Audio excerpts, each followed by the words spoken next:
चलिए सभी लोगों को नमस्ते और शुरुआत करते हैं आज के सेशन का। आप सभी लोग लाइव आ जाइए फटाफट करके। जैसा कि आप लोगों को पता होगा कि हम लोग डेली 40 क्वेश्चन इस समय देखते हैं। शुरुआत करते हैं आपकी क्लासेस का। सबसे पहला क्वेश्चन हमारा आज कितना, तो 118 नंबर सेट का डिस्कशन होना है।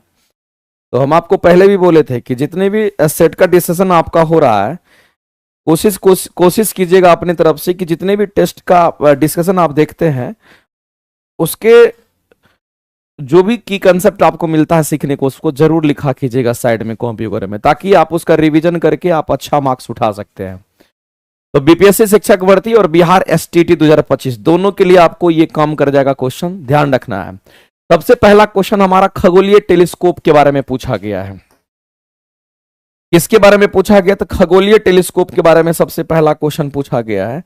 और खगोलीय टेलीस्कोप की अगर हम बात करते हैं तो एक बात आप जान लीजिए कि खगोलीय टेलीस्कोप जो खगोलीय दूरबीन हमारा होता है उसके बारे में हम लोग यहां पर बात करने वाले हैं। खगोलीय टेलीस्कोप का मतलब आप समझ लीजिए कि जो खगोलीय टेलीस्कोप होगा उसके अभिदृश्य के द्वारक का व्यास बढ़ाते हैं तो क्या होगा।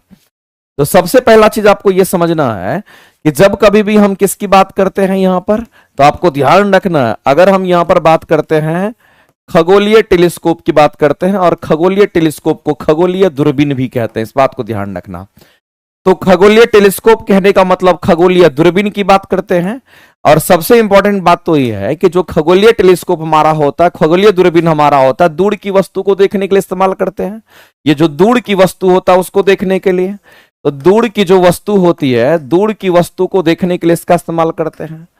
दूर की वस्तु देखने के लिए इसका इस्तेमाल करते हैं। दूर की वस्तु देखने के लिए इसका इस्तेमाल करते हैं।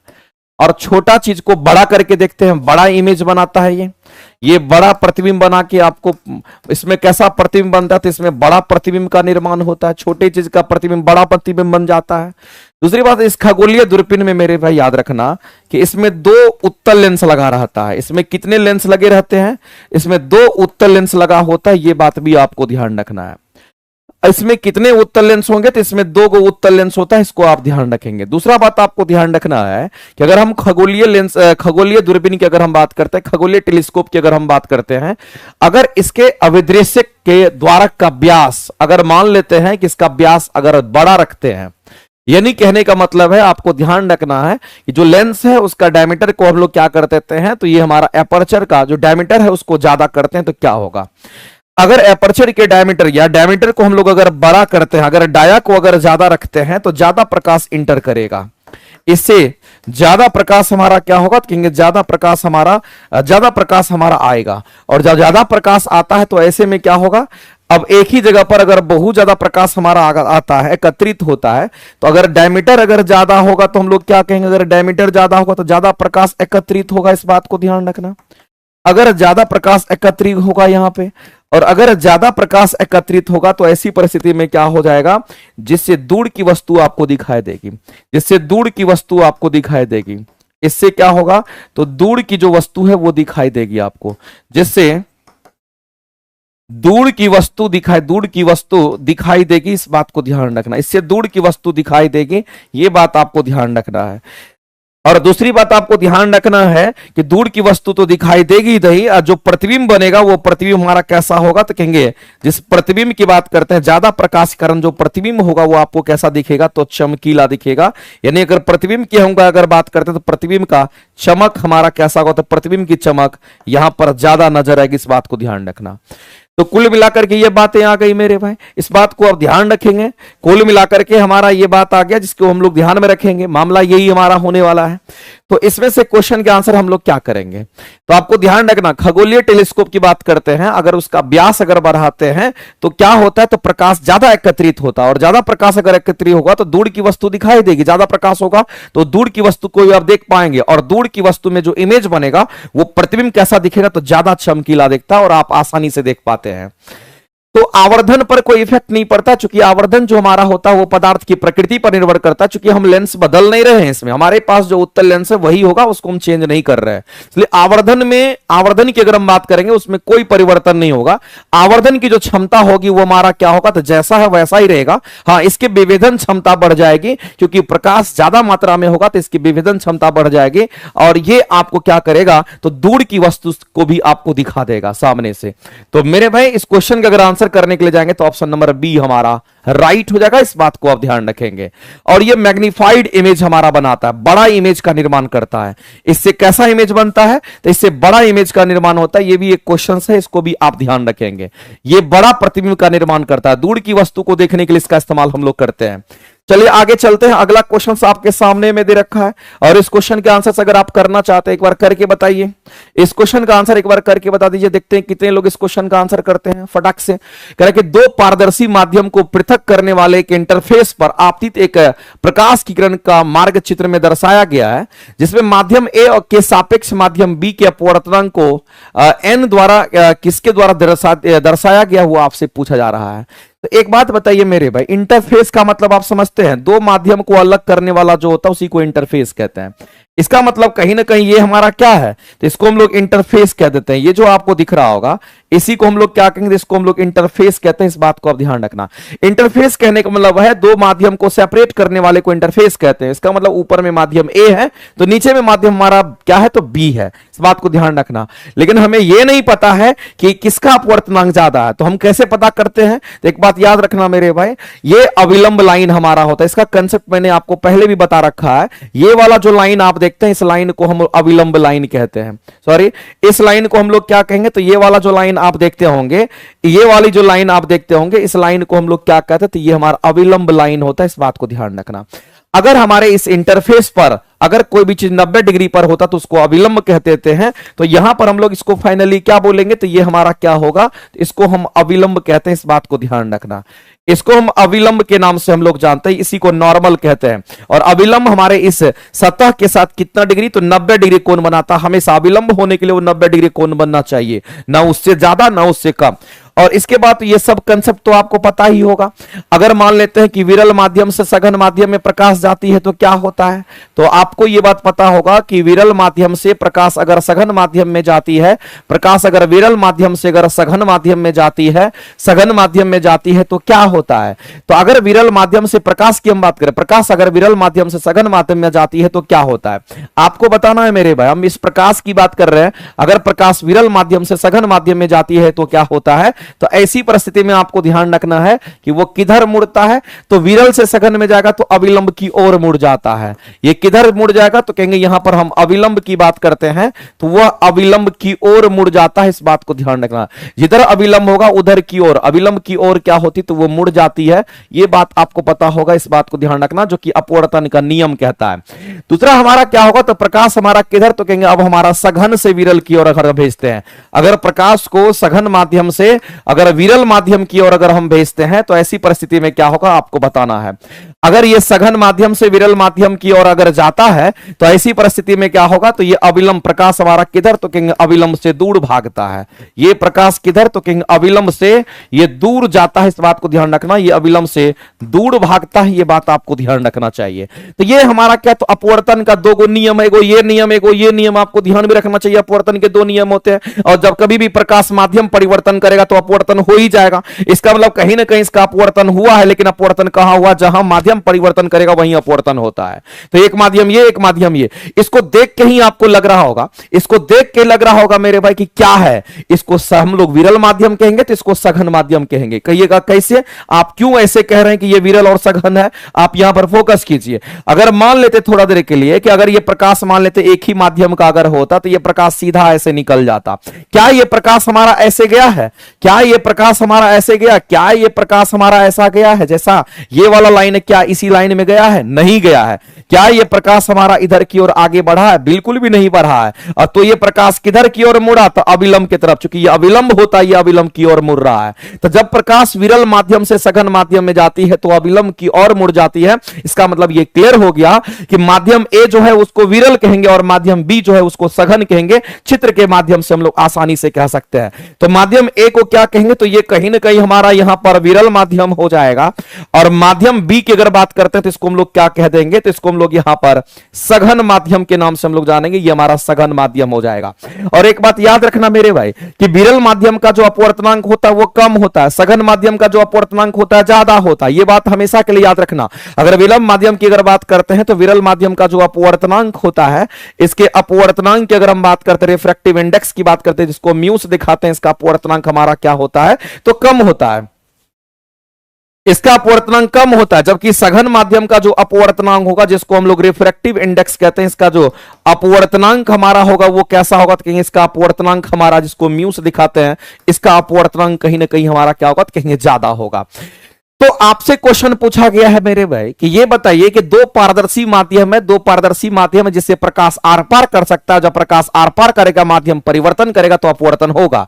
तब कहता है कि इंटरफेस पर, ये जो इंटरफेस हमारा दिख रहा है, इस इंटरफेस पर एक आपतित प्रकाश की किरण हमारा इस मार्ग में दिखा रहा है कि ये आपतित प्रकाश की किरणें हैं और वह हमारा माध्यम ए से माध्यम बी में जा रहा है, माध्यम ए से माध्यम बी की तरफ हमारा आ रहा है। तो ऐसी परिस्थिति में अपवर्तनांक को किसके द्वारा दर्शाया गया है, इसका मतलब है कि माध्यम बी हमारा क्या सघन माध्यम है। और जब सघन माध्यम होगा तो हम कहेंगे उसका अपवर्तनांक कहीं ना कहीं एक से क्या होगा, तो कहेंगे ज्यादा होगा।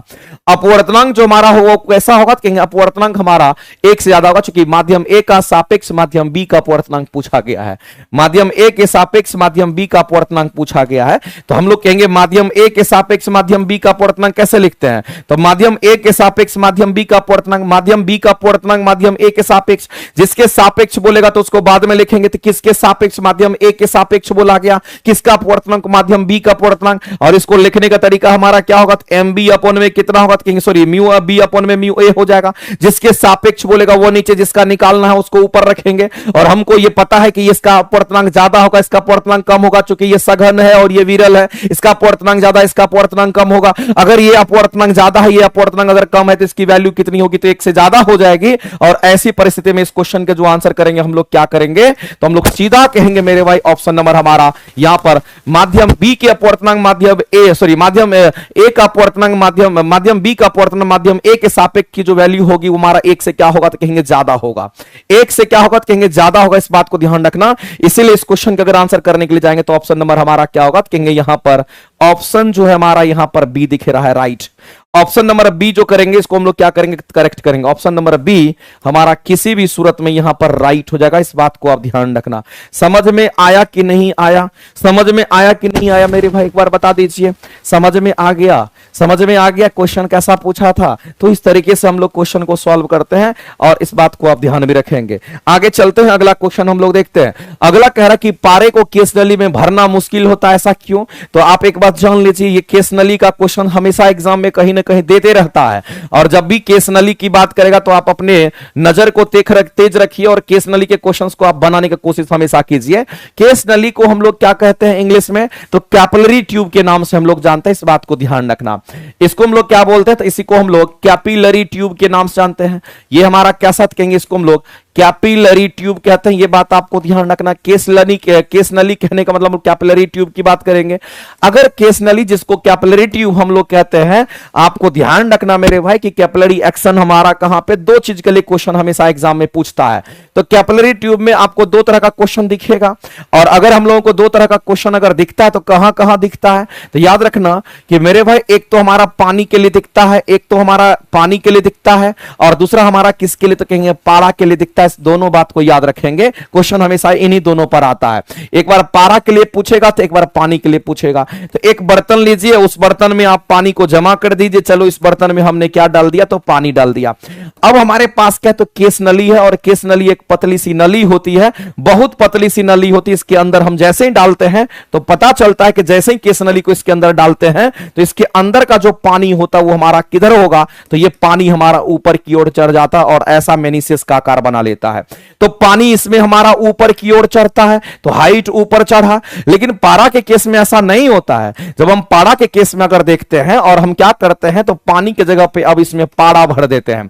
पानी की जगह पर अब क्या भर दे रहे हैं, तो इसमें पारा भर देते हैं। जैसे आप पानी की जगह पे पारा भरोगे और केस नली को इसमें पूरा भरा हुआ पारा है, और जैसे इसमें केस नली को आप डुबाओगे, जैसे ही केस नली को आप डुबाओगे, और केस नली का डायमीटर बहुत कम होता है, इस बात को ध्यान रखना, तो पता चलेगा ये पारा ऊपर नहीं चढ़ करके ये पारा नीचे आ जाता है। पारा हमारा ऊपर नहीं चढ़ करके ये पारा ऊपर अगर हमारा था, तो ये पारा इस केस नली के अंदर अगर दिखेगा तो केस नली में आपको ऐसा दिखेगा, नीचे से इतना पारा धीरे हुआ दिखा हुआ देगा।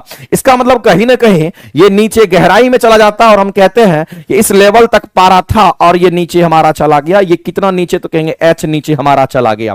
तो पारा के केस में हम कहेंगे केस नली में पारा नीचे चला जाता है, जबकि पानी के केस में केस नली में पानी ऊपर चढ़ जाता है। तो पानी ऊपर चढ़ता है केस नली में, पारा जो हमारा केस नली में नीचे चला जाता है। इस दोनों बात को आप ध्यान रखेंगे। यहां की आकृति कैसी होगी, तो यहां की आकृति जो होती है, इस आकृति को हम लोग कैसी आकृति कहेंगे, तो इसको हम लोग यहां पर सीधा देखेंगे तो हमारा अगर स्ट्रक्चर ऐसा अगर हमारा बन रहा है, तो इसको हम लोग यहां पर हम लोग क्या कहेंगे, तो इसको उत्तल कहते थे। यहां पर उत्तल की आकृति हो गया मेनिसियस की, यहां पर अवतल की आकृति होगी मेनिसियस का। ये बात आपको ध्यान रखना। चांद की तरह जो बन रहा है उसको नवचंद्रक कहते हैं, नवचंद्रक कहते हैं।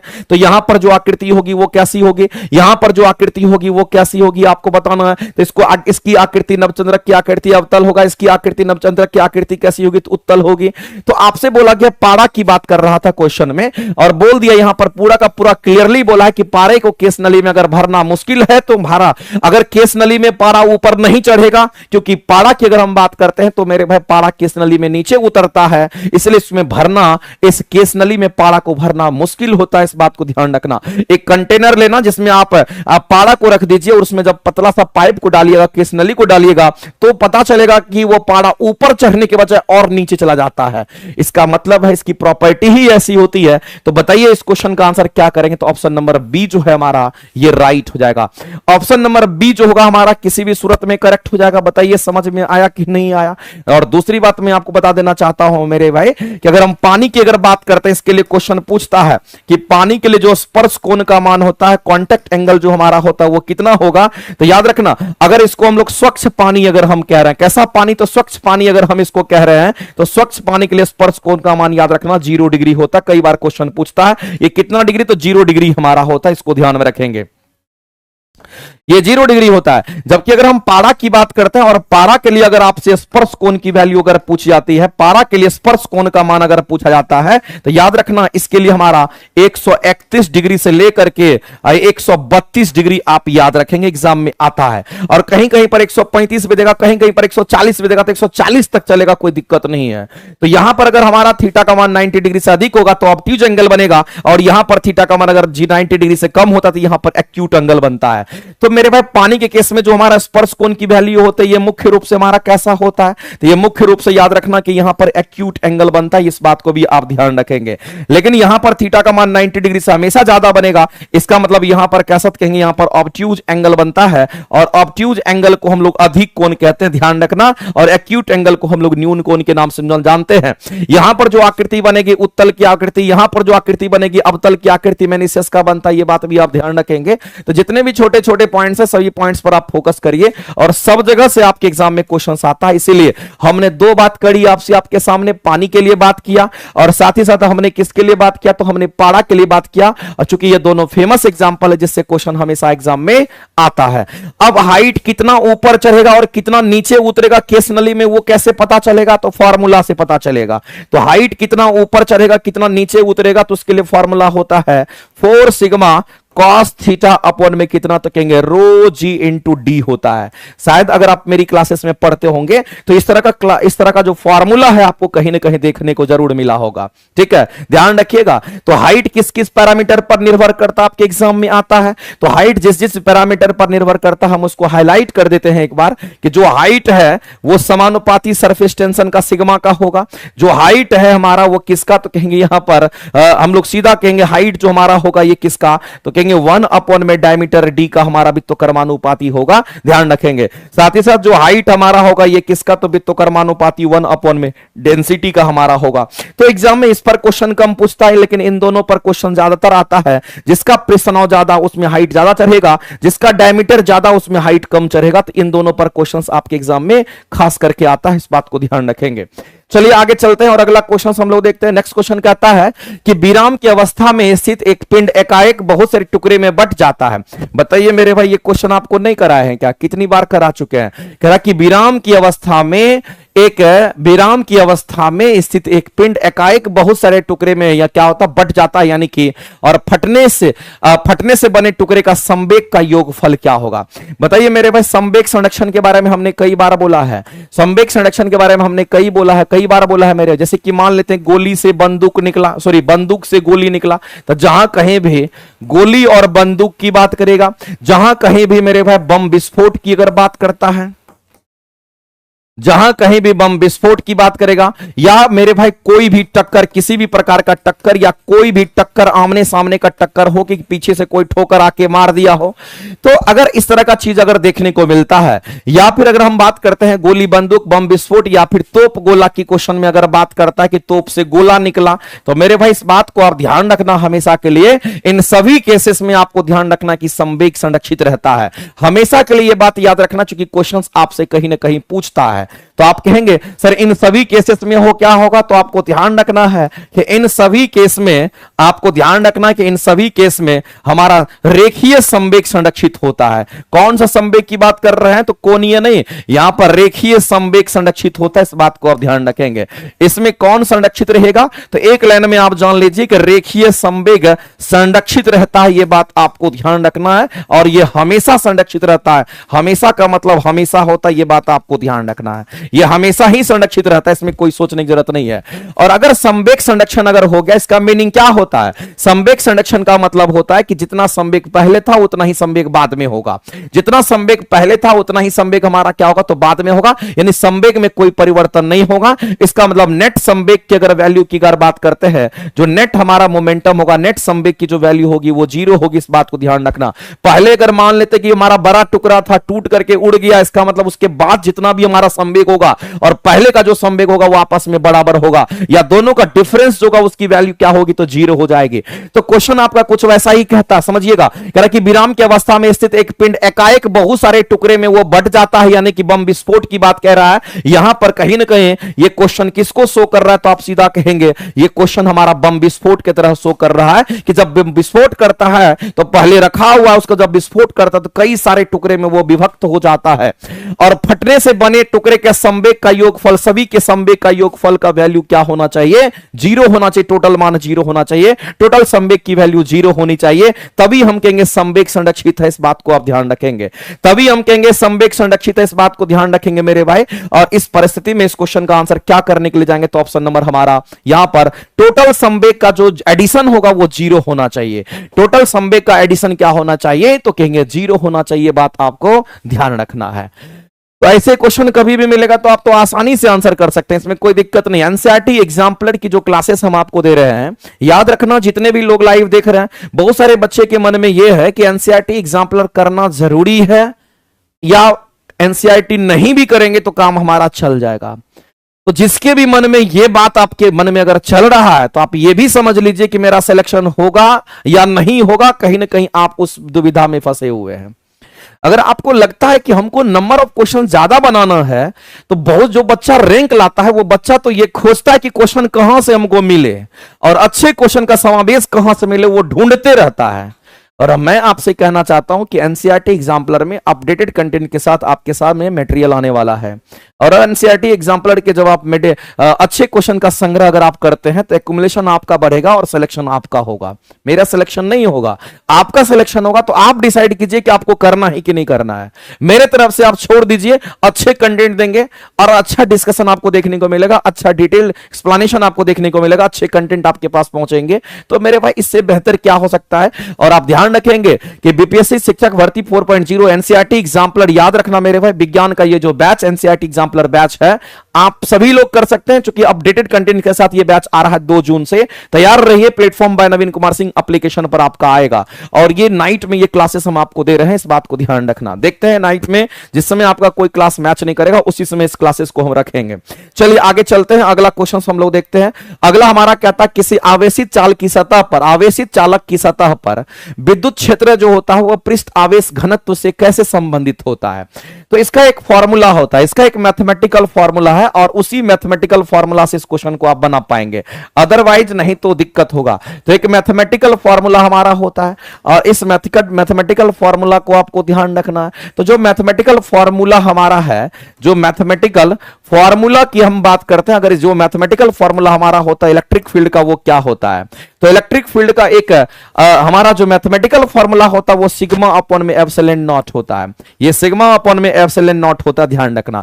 इसको हम लोग विद्युत क्षेत्र कहते हैं, जिसको इलेक्ट्रिक फील्ड के नाम से हम लोग जानते हैं। और आपको पता है कि विद्युत क्षेत्र कैसे डेवलप करता है। तो अगर इलेक्ट्रिक फील्ड कहीं डेवलप होता है, इसका मतलब कहीं चार्ज पार्टिकल रखा हुआ तो उसके चारों तरफ इलेक्ट्रिक फील्ड जनरेट होता है।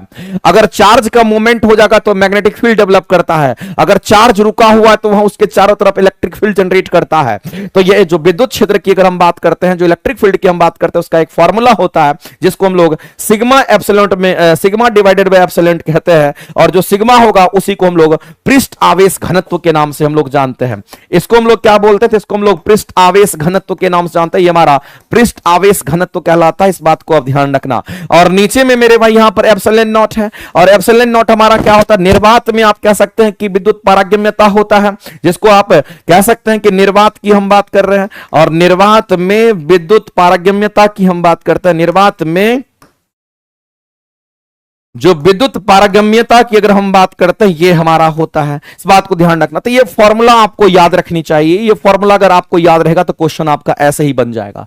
तो मेरे भाई इसमें आप क्या देख रहे हैं? इस फॉर्मूला में क्या रिलेशन निकल करके आ रहा है? तो आप देख रहे हैं सर, इलेक्ट्रिक फील्ड जो हमारा है इस सिग्मा के साथ कैसा रिलेशन में है? तो सिग्मा के साथ समानुपाती का रिलेशन है।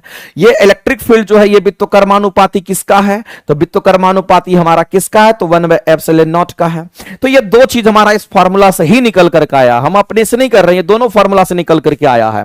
तो आपको फार्मूला पता रहेगा तभी बन सकता, अदरवाइज मुश्किल है। तो आप बता सकते हैं। अब कह रहा है कि बताइए, आवेशित चालक की सतह पर विद्युत क्षेत्र की बात कर रहा है। किसकी बात कर रहा है? और विद्युत क्षेत्र को किससे दिखा रहे हैं? तो इसे दिखा रहे हैं। उसके बाद पृष्ठ आवेश जो घनत्व है उसको किससे? तो सिग्मा से दिखाते हैं। तो ई और सिग्मा में कैसा संबंध है? ई और सिग्मा में समानुपाती का संबंध है। इन दोनों में कैसा संबंध है मेरे भाई? समानुपाती का संबंध है। तो आप कहेंगे दोनों एक दूसरे का कैसा होगा? तो दोनों के दोनों एक दूसरे का समानुपाती का रिलेशन रखता है, डायरेक्टली प्रोपोर्शनल हमारा होगा। यानी इस क्वेश्चन का आंसर करेंगे ऑप्शन नंबर ए आपका राइट हो जाएगा। आगे चलते हैं। अगला कहता है मेरे भाई, ये क्वेश्चन तो कई बार करा चुके हैं और हम चाहेंगे कि आप सभी लोग इस क्वेश्चन का आंसर कर दीजिए। एक बार फटाफट करके इस क्वेश्चन का आंसर करिए। इस क्वेश्चन का आंसर करके एक बार जल्दी से बता दीजिए। एक बार फटाफट करके इस क्वेश्चन का आंसर करके बताइए, देखते हैं कितने लोग आंसर कर रहे हैं। कहता है, क्वेश्चन कहता है कि एक आवेशित कण मतलब कोई चार्ज पार्टिकल की बात कर रहा है। किसी आवेशित कण यानी किसी चार्ज पार्टिकल की बात कर रहा है जिसका वेग कितना? तो v है और b क्या है? तो चुंबकीय क्षेत्र है। यानी आपको सीधा कह रहा है कि उसका वेग v और b चुंबकीय क्षेत्र में गतिमान है।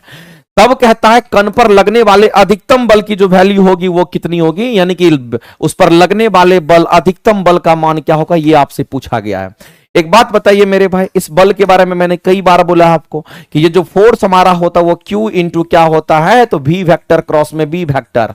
और यहां पर आपको ध्यान रखना है कि V क्या है? तो गति है चालक का, और B क्या है? तो हमारा चुंबकीय क्षेत्र है। इसी को जब तोड़ते हैं तो यही हमारा Q VV साइन थीटा निकल करके आता है, इस बात को ध्यान रखना।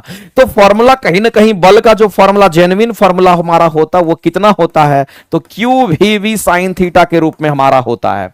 अगर Q VV साइन थीटा के रूप में होता है तो हम लोग बता सकते हैं कि साइन थीटा का मान अगर पुट करेंगे, अगर साइन थीटा का मान मैक्सिमम मान होगा तो फोर्स भी मैक्सिमम होगा। तो बताइए साइन थीटा का मैक्सिमम मान कितना होता है? कहेंगे 1 होता है। साइन थीटा का मान मैक्सिमम मान कितना होगा? तो 1 होता है। तो थीटा के किस मान पर साइन थीटा का मान 1 होता है? तो आप कहेंगे सर साइन 90, साइन 0 का मतलब 0, साइन 90 का मतलब 1 होता है। इसका मतलब हो गया अगर हम थीटा का मान यहां पर 90 डिग्री रखेंगे तो साइन थीटा का जो मान निकल करके आएगा, ये साइन थीटा का मान 1 निकल करके आएगा, जो कि इसका मैक्सिमम मान होगा। इस बात को ध्यान रखना, ये इसका मैक्सिमम मान होगा। अगर ये मैक्सिमम मान हो गया तो ये भी मैक्सिमम हो जाएगा। इसका मतलब है मेरे भाई हम सीधा कह सकते हैं, यहां पर हम सीधा कहेंगे जो F मैक्सिमम होगा, जो बल बल मैक्सिमम होगा वो क्यू भी बी बच जाएगा, क्योंकि साइन 90 अगर पुट करिएगा तो इसकी वैल्यू 1 हो जाएगी, जो कि मैक्सिमम मान होता है। तो जो मैक्सिमम फोर्स का फॉर्मूला होगा हमारा वो कितना होगा, क्योंकि क्यू भी बी बच जाएगा। लेकिन याद रखना यहां पर 90 डिग्री जो थीटा आप देख रहे हैं, 90 डिग्री देख रहे हैं, वो किसके किसके बीच में है, तो भी और बी के बीच में, भी और बी के बीच में हमारा होगा। तो बल का मान अधिकतम कब होगा, जब भी और बी कैसा होगा, तो भी और बी एक दूसरे पर लंबवत होगा, तभी होगा मेरे भाई। इस क्वेश्चन के अगर आंसर करने के लिए जाएंगे तो बताओ इस क्वेश्चन का आंसर क्या करेंगे। भी और बी एक ही दिशा में होगा तो 0 डिग्री हो जाएगा, भी और बी परस्पर लंबवत होगा, यानी कहने का मतलब 90 डिग्री पर होगा। तो इस क्वेश्चन का अगर आंसर करेंगे तो हमारे आंसर क्या हो जाएंगे, तो सीधा मेरे भाई, और इस क्वेश्चन का आंसर क्या करेंगे, तो ऑप्शन नंबर बी करेक्ट हो जाएगा। बताइए बताए थे कि नहीं बताए थे। क्वेश्चन देखते ही कंसेप्ट जी पर होना चाहिए, तैयारी ऐसे कहते हैं। बिल्कुल मुरली सागर जी बिल्कुल राइट कह रहे हैं। इस बार आप लोगों को मैं कहना चाहता हूं कि इस बार आपको कोई कसर नहीं छोड़ना है। जो गलती आप पहले किए थे वो गलती नहीं दोहराना है, इस बात को बस ध्यान में रखना है। इस बार किसी भी सूरत में आपको रिजल्ट लेकर के आना है। कह रहा कि सूर्य का ताप किस नियम के द्वारा ज्ञात किया जा सकता है। तो जब हम लोग सन टेम्परेचर की हम बात करते हैं, सन टेम्परेचर की अगर हम बात करते हैं मेरे भाई, तो इस बात को ध्यान रखना, सन टेम्परेचर की बात करते हैं तो आप ऐसे समझिए, इसको ज्यादा बढ़िया समझ में आएगा। जैसे अगर हम बात करते हैं यहां पर सूर्य की बात करते हैं, सन की बात करते हैं, तो जाहिर सी बात है सूर्य से क्या निकलता है, तो सूर्य से मेरे भाई रेडिएशन का इमिशन होता है। इससे क्या निकलता है, इससे हमारा रेडिएशन का इमिशन होता है, इस बात को ध्यान रखना। इससे रेडिएशन इमिशन होता है, इस बात को आप सभी लोग जानते हैं। इससे रेडिएशन इमिशन होता है, यानी कि जो भी एनर्जी हमारे पृथ्वी पर पहुंचती है वो हमारा रेडिएशन विकिरण के माध्यम से एनर्जी पहुंचती है। और इसके लिए हम लोग रेडिएशन इमिशन के लिए हम लोग क्या पढ़ते हैं, तो विन्स डिस्प्लेसमेंट लॉ पढ़ते हैं। इसको ध्यान रखना, इसका नाम है विन्स डिस्प्लेसमेंट लॉ के नाम से हम लोग जानते हैं। और ये जो विन्स डिस्प्लेसमेंट लॉ हमारा होता है, इनका एक इक्वेशन है, उस इक्वेशन का आप इस्तेमाल कीजिए। इनका एक इक्वेशन से हमारा क्या होता है कि लैम्डा टी इक्वल टू हमारा क्या होगा, तो कहेंगे कांस्टेंट होता है। और इसी कांस्टेंट की वैल्यू 2900 भी होता है, इस बात को आप ध्यान रखेंगे मेरे भाई। इस बात को हमेशा के लिए ध्यान रखना कि यहां पर वेवलेंथ भी है और यहां पर टेम्परेचर भी है। तो आपसे क्या पूछा गया है क्वेश्चन में, आपसे क्वेश्चन में पूछा गया है कि बताइए सूर्य का ताप किस नियम के द्वारा हम निकाल सकते हैं। तो सूर्य का ताप हम किस नियम के द्वारा निकाल सकते हैं, तो इसको हम कहेंगे विन्स डिस्प्लेसमेंट लॉ के द्वारा निकाल सकते हैं।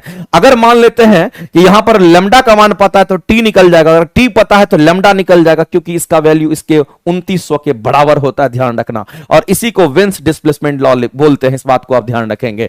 तो किस नियम से हम लोग निकाल सकते हैं, तो पहला ही ऑप्शन आपको दे रखा है, और उस ऑप्शन के आंसर क्या करेंगे, तो ऑप्शन नंबर हमारा क्या होगा, कहेंगे एक करेक्ट करेंगे। और विन्स डिस्प्लेसमेंट लॉ के द्वारा हम लोग क्या करेंगे, जो सन का टेम्परेचर होगा उसको हम लोग यहां पर आसानी से फाइंड आउट कर सकते हैं, कैलकुलेट कर सकते हैं, और इस क्वेश्चन का आंसर करेंगे ऑप्शन नंबर ए आपका करेक्ट हो जाएगा।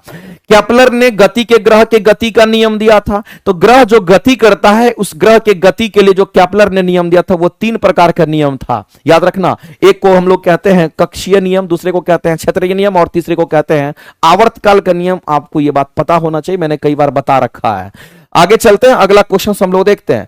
अगला क्वेश्चन हमारा क्या कहता है कि एक ऊंचाई ट्रांसफार्मर, ऊंचाई ट्रांसफार्मर आपको यह समझ में आना चाहिए किसको कहते हैं। तो वैसे ट्रांसफार्मर को अगर आप देखिएगा तो मेरे भाई हम सभी लोग जानते हैं जो ट्रांसफार्मर होता है वो वोल्टेज को रेगुलेट करता है। किसको, तो याद रखना सबसे पहला चीज आपको यह ध्यान रखना है, अगर किसी ट्रांसफार्मर की अगर हम बात करते हैं, जो ट्रांसफार्मर हमारा होता है, यह ट्रांसफार्मर कभी भी करंट को रेगुलेट नहीं करता है, यह वोल्टेज को रेगुलेट करता है, इस बात को ध्यान रखना। यह वोल्टेज को कंट्रोल करता, वोल्टेज को रेगुलेट करता, यह बात आपको ध्यान रखना।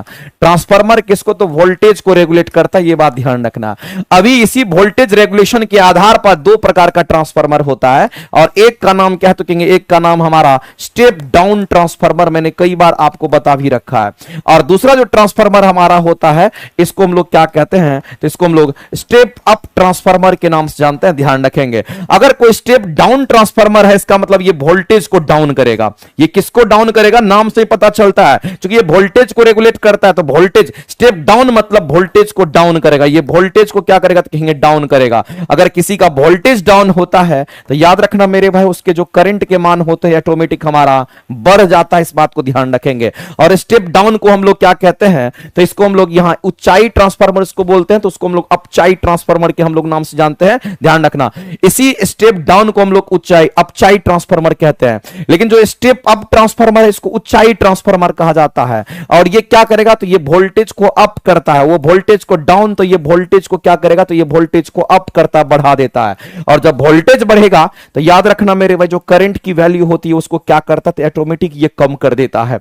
तो इस स्टेप अप को हम लोग क्या कहते हैं, इसी को हम लोग ऊंचाई ट्रांसफार्मर के नाम से जानते हैं, इसी को हम लोग ऊंचाई ट्रांसफार्मर कहते हैं। इस बात को ध्यान रखना, और आपका इंग्लिश में भी लिखा हुआ है और आपको समझ में आ जाएगा किस ट्रांसफार्मर की बात कर रहा है। तो स्टेप अप ट्रांसफार्मर की बात कर रहा है। और स्टेप अप ट्रांसफार्मर क्या करेगा, तो कहेंगे वोल्टेज को अप करेगा, करंट को घटा देगा। तो आपसे पूछा गया है कि ऊंचाई ट्रांसफार्मर की द्वितीय कुंडली में धारा का मान क्या होगा। जाहिर सी बात है, प्राथमिक कुंडली से द्वितीय कुंडली में हमारा क्या करता है, तो वोल्टेज को ट्रांसफर करता है। अगर वोल्टेज डाउन करेगा तो करंट का मान बढ़ जाएगा, और वोल्टेज अप करेगा तो करंट का मान डाउन हो जाएगा। तो द्वितीय कुंडली में ये क्या करता है, धारा के मान को क्या करेगा, तो स्टेप अप की अगर बात करता है, ये धारा के मान को क्या करेगा, तो हम लोग सीधा कहेंगे जो करंट के मान है उसको क्या करता है, ये घटा देता है। यानी इस क्वेश्चन का अगर आंसर करने के लिए जाएंगे, ऑप्शन नंबर बी आपका राइट हो जाएगा। ऑप्शन नंबर बी हमारा राइट हो जाएगा। और जब कभी भी हम लोग ट्रांसफार्मर की बात करते हैं तो याद रखना कि ट्रांसफार्मर हमारा एसी पे काम करता है, डीसी पे काम नहीं करता है। इस बात को आप हमेशा के लिए ध्यान रखना।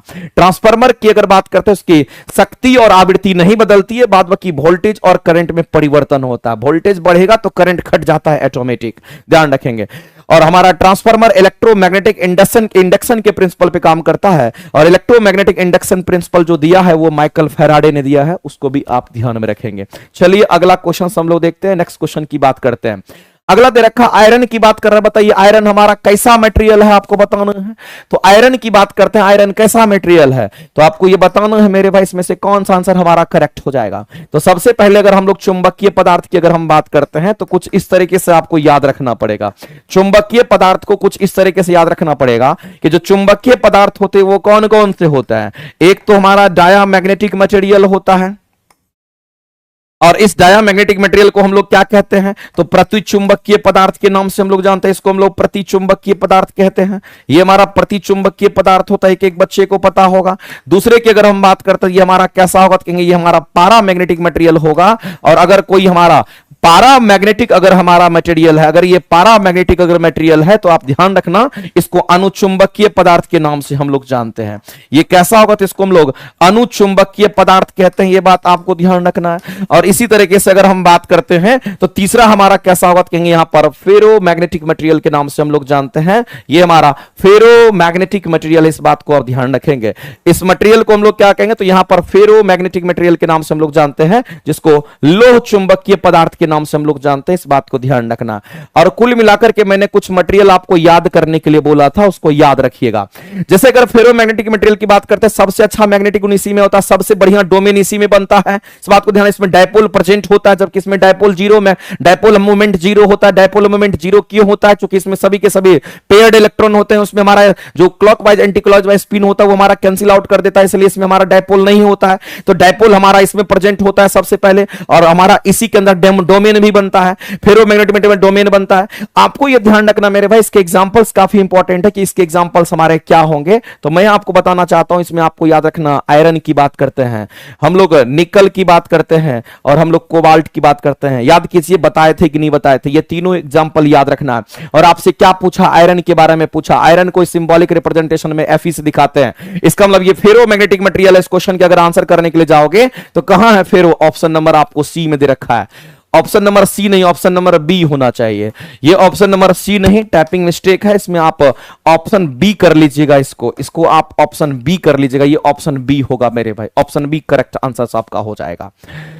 अगर हम डायामैग्नेटिक मटेरियल की बात करते हैं, इसका एग्जांपल अगर हम लोगों को लिखना होगा तो कैसे लिखेंगे, तो आप याद रखना, इसमें हवा आता है, इसमें पानी आता है। हवा पानी जरूरी है। इसी के बाद जैसे हवा पानी महंगा है, वैसे ही सोना चांदी भी महंगा होता है। तो सोना हो गया, चांदी हो गया, हवा पानी सोना चांदी हो गया। इसके बाद हम बिस्मथ की बात करेंगे, मरकरी की बात करेंगे, ये एक्सेट्रा, ये सब हमारा इसमें होता है। इसी में जिंक भी हमारा होता है, ध्यान रखेंगे। लेकिन अगर कोई पैरामैग्नेटिक मटेरियल की अगर बात करता है तो आपको ध्यान रखना है, इसमें हमारा क्षारीय धातु, आपको पता होगा कि हमारे पीरियोडिक टेबल में क्षारीय क्षारीय धातु होता है। आपको पता होगा कि क्षारीय मृदा धातु भी हमारे पीरियोडिक टेबल में होता है, तो क्षारीय धातु भी होता है और साथ ही साथ क्षारीय मृदा धातु भी हमारा होता है, इस बात को ध्यान रखेंगे। तो कुल मिलाकर के मोटा मोटी इतना आपको ध्यान रखना है, नहीं तो और भी चीजें सामने आती है कि अगर हम किसी भी तत्व की बात करते हैं उस पर प्लस चार्ज या माइनस चार्ज होता है तो उसके हिसाब से भी वो पेयर्ड और अनपेयर्ड इलेक्ट्रॉन हो जाता है, जिसके हिसाब से हमारा प्रतिचुंबकीय, अनुचुंबकीय और फिर हम कह सकते हैं कि यहां पर जो हमारा लोह चुंबकीय पदार्थ है उसके नाम बदल जाते हैं, ध्यान रखना। और मैंने उसके बारे में डिस्कस आपको पिछले टेस्ट में भी किया था, ध्यान रखना। चलिए आगे चलते हैं और अगला क्वेश्चन हम लोग देखते हैं। नेक्स्ट क्वेश्चन की अगर हम बात करें, अगला दे रखा है अनुदैर्ध्य तरंग की बात कर रहा है। एक बात बताइए, अनुदैर्ध्य तरंग आप किसको कह रहे हैं? तो अनुदैर्ध्य तरंग कहने का मतलब है, अनुदैर्ध्य तरंग कहने का मतलब है जो जिसको ध्वनि तरंग कहते हैं वो हमारा अनुदैर्ध्य तरंग है, इस बात को आप सभी लोग जानते होंगे। और इसी अनुदैर्ध्य तरंग की बात कर रहा है, तो आप यहां पर फोकस कीजिए मेरे भाई, ध्वनि तरंग पर आप फोकस कीजिए। और एक बात आप जान लीजिए, जो ध्वनि तरंग हमारा होता है इसी को क्या कहते थे, यही हमारा अनुदैर्ध्य तरंग होगा, यह बात आपको ध्यान रखना है। दूसरी बात आपको ध्यान रखना है कि जो अनुदैर्ध्य तरंग हमारा होता है, इस अनुदैर्ध्य तरंग को हम लोग यांत्रिक तरंग के नाम से जानते हैं, इसको यांत्रिक तरंग भी कहते हैं, इस बात को ध्यान रखना। यह मैकेनिकल वेव होता है, यांत्रिक तरंग हमारा होता है। अगर कोई अनुदैर्ध्य तरंग हमारा होता है, इसमें क्या चीज होता है, दो तरह की घटनाएं देखने को मिलती है। तो इसमें एक बार कंप्रेशन होता है, इसमें एक बार क्या होगा तो कहेंगे यहां पर मॉलिक्यूल्स पास पास आएगा तो कंप्रेस हो जाएगा, कंप्रेशन होगा, जिसको हम लोग हिंदी में क्या बोलते हैं, तो इसको संपीड़न के नाम से हम लोग जानते हैं, इस बात को ध्यान रखेंगे। दूसरी बात आपको ध्यान रखना कि इसमें हमारा रेयर फ्रैक्शन होता है, इसमें क्या होगा तो इसमें हमारा रेयर फ्रैक्शन होता है, इस बात को ध्यान रखना। और रेयर फ्रैक्शन को हिंदी में क्या बोलते हैं, इसको हम लोग यहां पर विरलन कहते हैं, यह बात आपको ध्यान रखना पड़ेगा।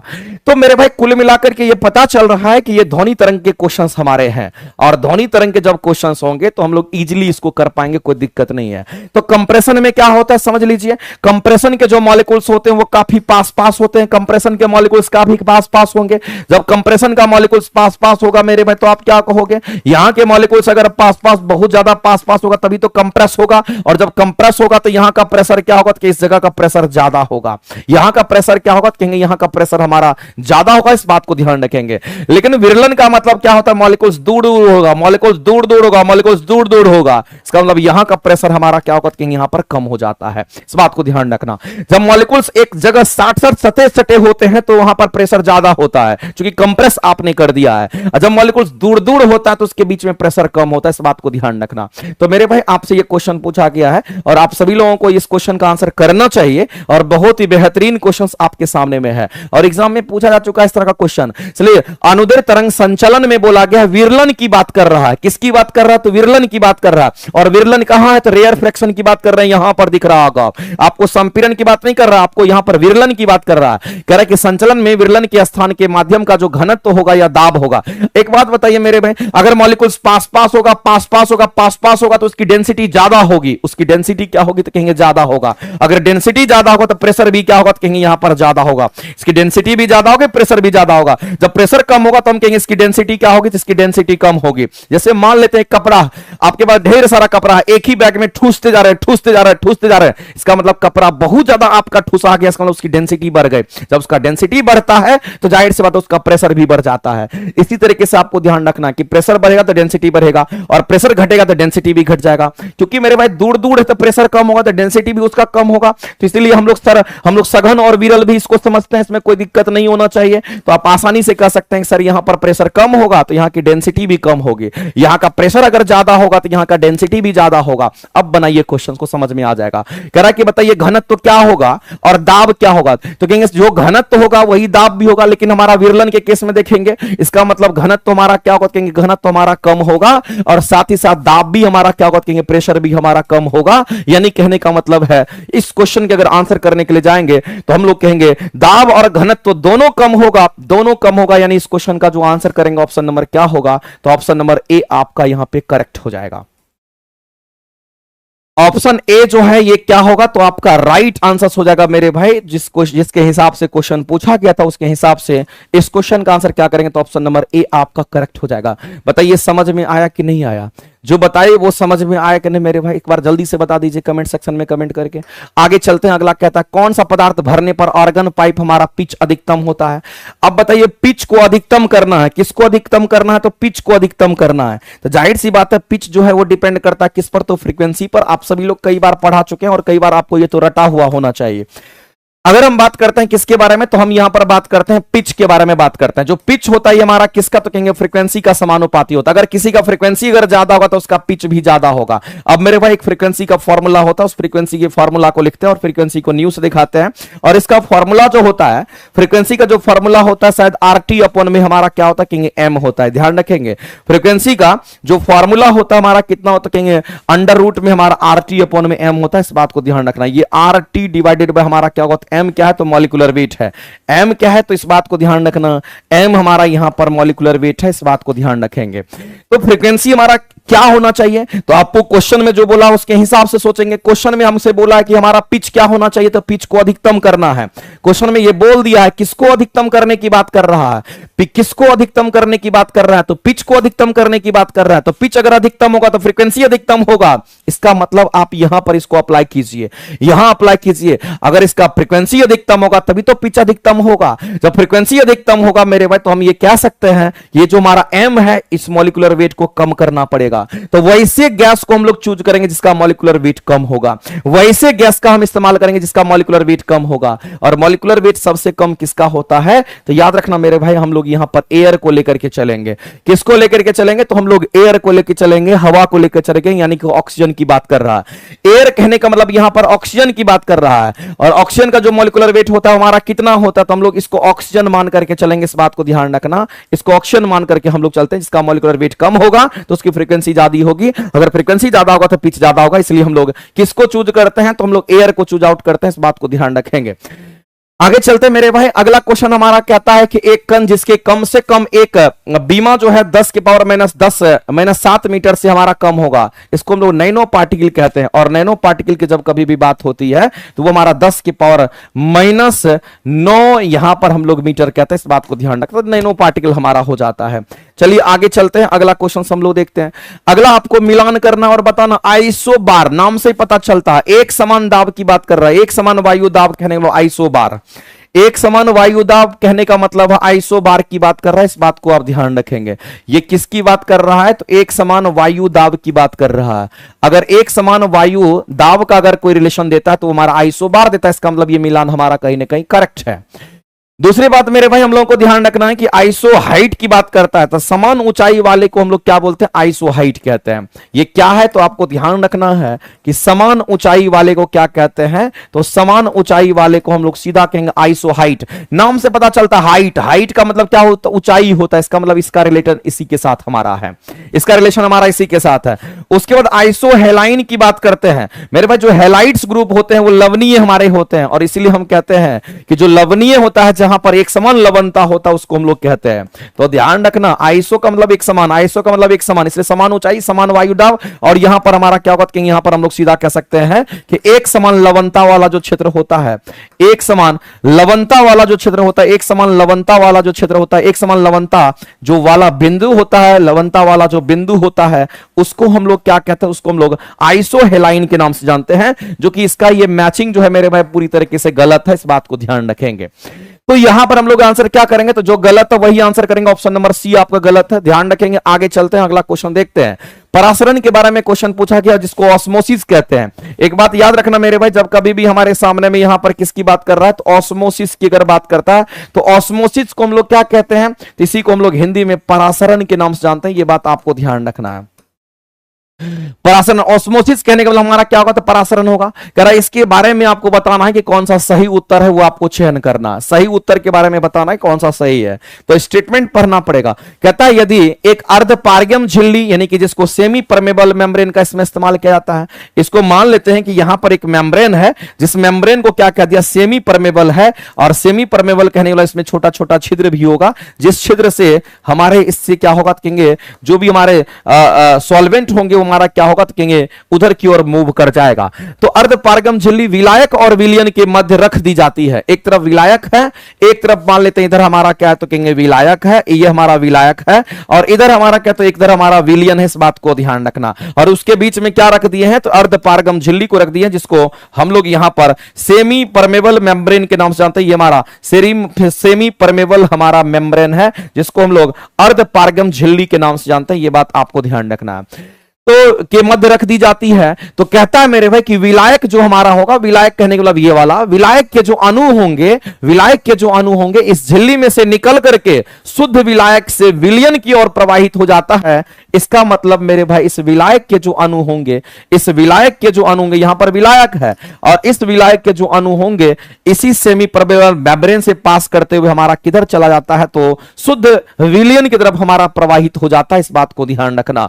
तो इसको हम लोग क्या कहते हैं, तो इसको हम लोग यहां पर ऑस्मोसिस के नाम से हम लोग जानते हैं। इस प्रोसेस को क्या कहते हैं, तो इसको हम लोग ऑस्मोसिस कहते हैं। इस बात को आप ध्यान रखना, इसको ऑस्मोसिस कहते हैं। इसका मतलब कहीं ना कहीं ये वाला क्वेश्चन हमारा क्या, तो ये स्टेटमेंट राइट है, ये राइट सही बोल रहा है। आगे हमारा कहता है मेरे भाई, इस बात को ध्यान रखना, आगे कहता है कि विलायक के प्रवाह की यह प्रक्रिया प्रतिलोम प्रसारण कहलाता। प्रतिलोम प्रसारण कहने का मतलब इसको रिवर्स ऑस्मोसिस कहते हैं। क्या क्या इसको हम लोग रिवर्स ऑस्मोसिस कहते हैं? नहीं मेरे भाई, इसको हम लोग क्या कहते हैं, तो रिवर्स ऑस्मोसिस नहीं कहेंगे, इसको ऑस्मोसिस कहते हैं। ये कह रहा है कि क्या इसको रिवर्स ऑस्मोसिस कहा जाता है? नहीं, अभी जस्ट ऊपर में देखें, क्या इसको रिवर्स ऑस्मोसिस कहेंगे, जो कि गलत है। इसको हम लोग क्या कहते हैं, ऑस्मोसिस कहते हैं। इस बात को ध्यान रखना, तो स्टेटमेंट गलत है। अगर ये गलत है, सही चूज करना था तो केवल 1 सही होगा। आंसर करेंगे ऑप्शन नंबर आपका सी जो है वो राइट हो जाएगा। ऑप्शन नंबर सी जो होगा वो आपका क्या होगा, तो कहेंगे राइट हो जाएगा। नेक्स्ट क्वेश्चन पे चलते हैं। अगला है निम्नलिखित इसमें से कौन सा इलेक्ट्रोफाइल नहीं है? तो सबसे पहले तो इलेक्ट्रोफाइल कहते किसको, उसको आप समझ लीजिए। छोटा छोटा पॉइंट्स जो है आपको कई बार क्या करना होता है, अगर थ्योरी में आपने नहीं पढ़ा है तो आपको यहां से नोट करना होता है। इस बात को ध्यान रखना, इसी को तैयारी कहते हैं। अगर हम इलेक्ट्रोफाइल की बात करते हैं तो आप एक बात जान लीजिए, इलेक्ट्रोफाइल हम उसको कहते हैं जो इसमें इलेक्ट्रॉन को ग्रहण करने की क्षमता होती है और ऑक्टेट कंप्लीट करता है जो। तो जिसमें इलेक्ट्रॉन को क्या करता है, ग्रहण करने की क्षमता होती है।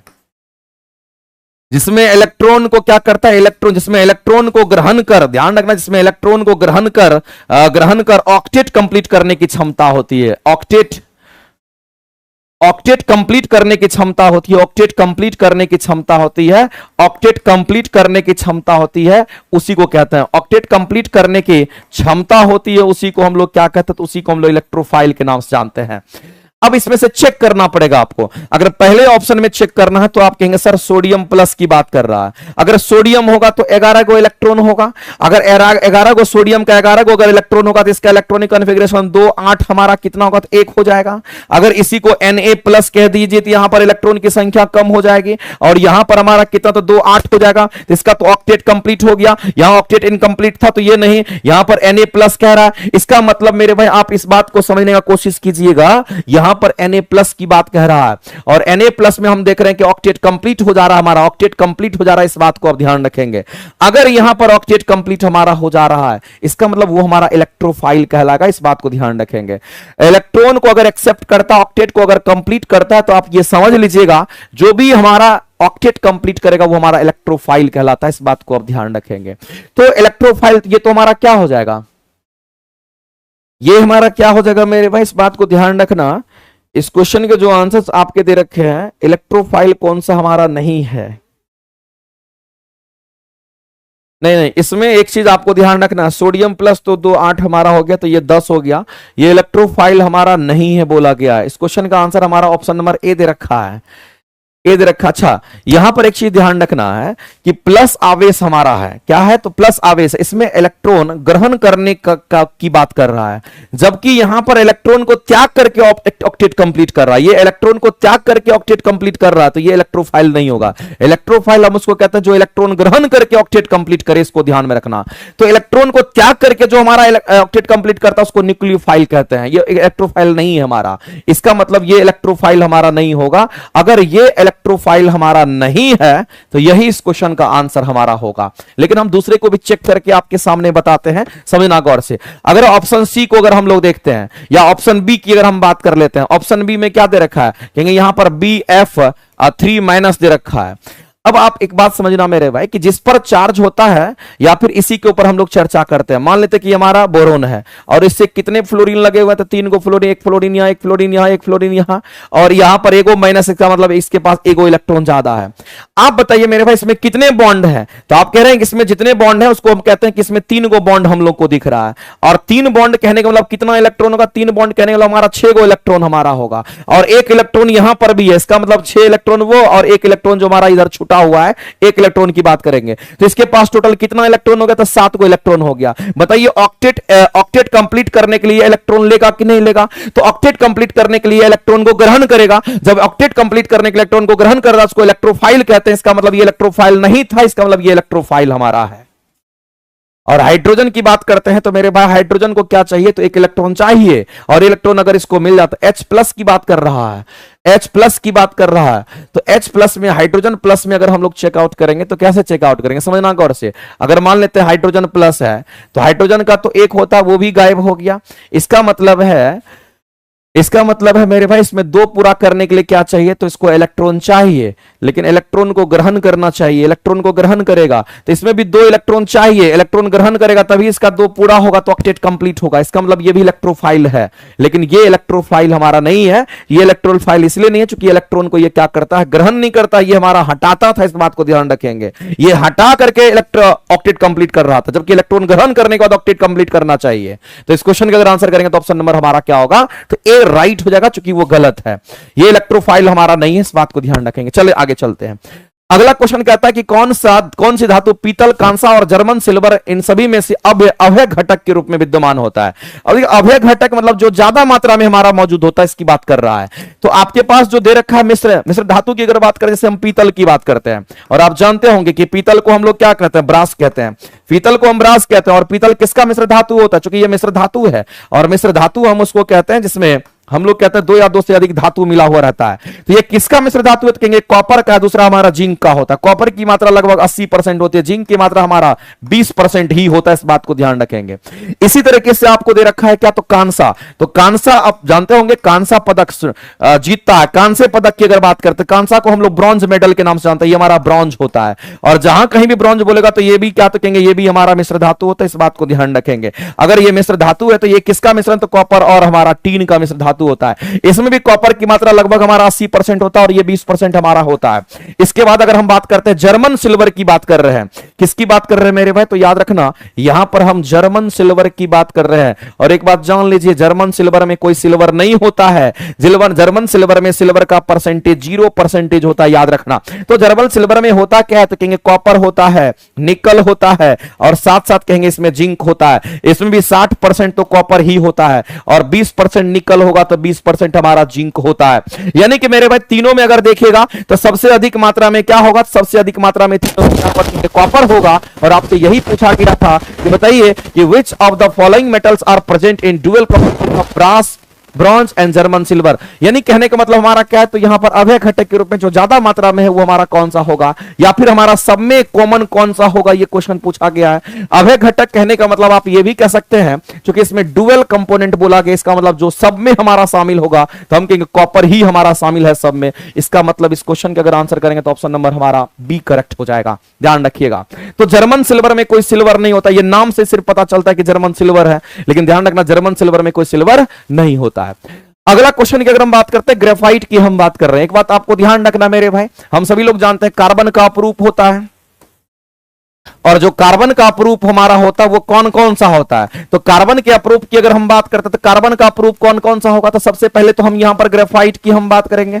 एक तो ग्रेफाइट होता है, दूसरा कार्बन का जो अपरूप होगा हमारा क्या होगा? इसको हम लोग यहां पर डायमंड कहते हैं, और तीसरा जो कार्बन का अपरूप होता है उसको हम लोग क्या कहते हैं? तो कहेंगे फुलरीन के नाम से हम लोग जानते हैं, ये बात आपको ध्यान रखना है।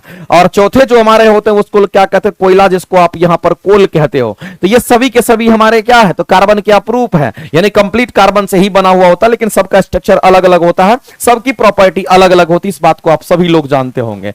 तो मेरे भाई आपसे जो क्वेश्चन पूछा गया उसमें यह बोला गया है कि ग्रेफाइट और हीरा जो होता है वो हमारा किस परमाणुओं से बना हुआ है? तो हीरा और ग्रेफाइट हमारा कार्बन परमाणुओं से बना हुआ होता है, इस बात को आप सभी लोग जानते होंगे मेरे भाई। एक एक बच्चे को पता होगा कि हमारा हीरा और ग्रेफाइट कार्बन का प्रूफ है, इसका मतलब कार्बन का ही बना हुआ होगा। और इस क्वेश्चन के आंसर हम लोग क्या करेंगे? तो ऑप्शन नंबर यहां पर बी करेंगे, करेक्ट। लेकिन ग्रेफाइट, डायमंड और फ्लोरीन वगैरह का स्ट्रक्चर हमारा अलग अलग होता है, इस बात को आप ध्यान रखेंगे। आगे अगर किसी को बीपीएससी शिक्षक भर्ती के लिए अगर तैयारी करना होगा, थ्योरी के लिए तैयारी करना होगा, तो आप आरंभ बैच की क्लासेस ले सकते हैं। आरंभ बैच में फिजिक्स, केमिस्ट्री, बायो ये तीनों हम आपको पढ़ा रहे हैं, और आप प्लेटफॉर्म बाय नवीन कुमार सिंह एप्लीकेशन पर आरंभ बैच की क्लासेस कर सकते हो। और आप सभी लोगों का तैयारी मेरे भाई एग्जाम आने तक बहुत अच्छी हो जाएगी, क्योंकि थियोरेटिकल का कॉम्बिनेशन, उसके बाद आप क्वेश्चंस भी बनाएंगे, इन सभी को मिलाकर के अगर आप तैयारी करते हैं तो आपकी तैयारी बहुत ही बेहतर हो पाएगी, इसमें कहीं से कोई शक नहीं है। बताइए इस क्वेश्चन की अगर हम बात करते हैं मेरे भाई, कहता है कि भौतिक रूप से किस प्रकार हाइड्रोजन को भंडारित किया जाता है। तो हम लोग हाइड्रोजन की अगर बात करते हैं तो हम सभी लोग जानते हैं कि पूरे पीरियोडिक टेबल में हाइड्रोजन का कभी स्थान फिक्स नहीं हो पाया, क्योंकि हाइड्रोजन पर अगर देखेंगे तो प्लस आवेश और माइनस आवेश दोनों होता है। और हाइड्रोजन को आप पहले ग्रुप में रखिए, आप पहले ग्रुप में रखें कि 18वें ग्रुप 17वें ग्रुप में रखें, यह भी क्लियर नहीं हो पाया। लेकिन बाद में हाइड्रोजन को हल्का होने की वजह से हाइड्रोजन को कहा तो पहले ग्रुप के टॉप पर रख दिया गया, उसका साइज सबसे छोटा होता है इसलिए टॉप पर उसको रख दिया गया। दूसरी बात मेरे भाई, हाइड्रोजन को हम लोग क्या कहते हैं, तो हाइड्रोजन को हम लोग कहते हैं ये हमारा क्या है, तो कहेंगे आने वाले समय का हमारा ये फ्यूल माना जाता है, इस बात को ध्यान रखना। तो भविष्य का जो ईंधन कहते हैं वो किसको कहते हैं, भविष्य का जो ईंधन कहते हैं वो किसको कहते हैं, तो हाइड्रोजन को मेरे भाई, हाइड्रोजन को क्या कहते हैं, तो भविष्य का ईंधन कहा जाता है, इस बात को ध्यान रखना। अब मामला क्या है इस बात को समझते हैं। अगर हम हाइड्रोजन की अगर हम बात करते हैं, इस हाइड्रोजन की अगर हम बात करते हैं, हाइड्रोजन को हम लोग कैसे दिखाते थे, H2 हमारा हाइड्रोजन होता है, और इसको हम लोग क्या कहते हैं, तो भविष्य का ईंधन कहते हैं। एक एक बच्चे को पता होगा ये भविष्य का हमारा क्या होता है, भविष्य का ये हमारा ईंधन होता है, एक एक बच्चे को पता होगा। अगर ये भविष्य का हमारा हाइड्रोजन ईंधन है तो मेरे भाई इस बात को ध्यान रखना कि इसको हम लोग यूज नहीं क्यों नहीं करते हैं, क्योंकि ये बहुत अच्छा ईंधन होता है। अगर कोयला से जो आपको एनर्जी प्राप्त होता है, आप समझ लीजिए 1 ग्राम कोयला को जलाएंगे, अगर 50 किलो जूल अगर एनर्जी आपको मिलता है, तो 1 ग्राम अगर आप हाइड्रोजन को जलाइएगा तो 150 किलो जूल आपको एनर्जी मिलता है। इसका मतलब कहीं ना कहीं कोयला से जो आपको एनर्जी मिलता है उससे तिगुना एनर्जी आपको हाइड्रोजन देता है। क्यों नहीं इसका इस्तेमाल कर पाते हैं, क्योंकि हाइड्रोजन को स्टोर करना मुश्किल है, हाइड्रोजन का स्टोर करना मेरे भाई मुश्किल होता है, इस बात को ध्यान रखना। इसको स्टोर करना मुश्किल होता है, इसको स्टोर करने की बात करते हैं तो हाइड्रोजन को स्टोर करना मुश्किल होता है, इसको स्टोर करना मुश्किल होता है, यह बात ध्यान रखना। इसको स्टोर करना मुश्किल होता है, यह बात आपको जानना चाहिए। हाइड्रोजन को स्टोर करना क्या होगा, तो यहां पर मुश्किल होता है, इसीलिए हम लोग सीधा कहते हैं इसको हाइड्रोजन को एज ए फ्यूल के रूप में हम इस्तेमाल नहीं कर पाते हैं, इस बात को ध्यान रखना। यही रीजन हमारा होता है कि हम हाइड्रोजन को फ्यूल के रूप में इस्तेमाल नहीं कर पाते हैं, इसीलिए हम लोग को ध्यान रखना है। इसलिए हम कहना चाहते हैं आप लोगों से, इसीलिए यह बात आपको ध्यान रखना चाहिए।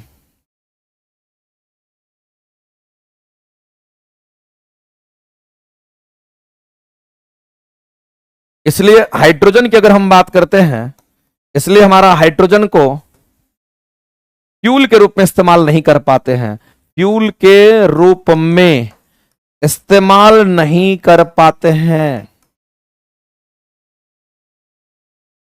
नहीं कर पाते हैं। अगर हाइड्रोजन को अगर स्टोर करना होगा तो क्या करना पड़ेगा, यह भी चीज आप जान लीजिए। कुछ साइंटिस्ट इस पर वर्क किए और उन्होंने यह बात बताया कि अगर हाइड्रोजन को स्टोर करना होगा तो हाई प्रेशर पर हमको स्टोर करना पड़ेगा। सबसे पहली बात तो उन्होंने यह बताया कि अगर हाइड्रोजन को अगर स्टोर करना होगा, अगर इसको स्टोर करना होगा, स्टोर करना मुश्किल है, लेकिन अगर स्टोर करना होगा तो सबसे पहले इनका कहना था कि उसका प्रेशर क्या होगा, तो हाई प्रेशर पर आपको स्टोर करना पड़ेगा। जब आप इसको स्टोर करेंगे तो इसका प्रेशर क्या होगा, तो कहेंगे हमारा बहुत ज्यादा हाई हो जाएगा। दूसरी बात आपको ध्यान रखना मेरे भाई कि हाइड्रोजन को अवशोषित करने वाले जो तत्व होते हैं वो कौन होते हैं, तो हाइड्रोजन को अवशोषित करने वाले जो तत्व होते हैं वो पैलेडियम और प्लेटिनम होता है। तो पैलेडियम और प्लेटिनम क्या करता है, उसको अवशोषित तो कर लेगा, और जैसे ही पैलेडियम और अगर हम प्लेटिनम को गर्म करेंगे फिर से उससे हाइड्रोजन गैस हमारा बाहर निकल जाता है। तो इस पर रिसर्च जारी है, इसलिए इसको हम लोग ईंधन, भविष्य का ईंधन के रूप से हम लोग जानते हैं। तो आपको ध्यान रखना, अगर हम पैलेडियम की बात करते हैं, अगर हम प्लेटिनम की बात करते हैं, तो पैलेडियम और प्लेटिनम जो हमारा होता है ये हमारा क्या करता है, तो हाइड्रोजन का अवशोषण करता है, इस बात को ध्यान रखेंगे।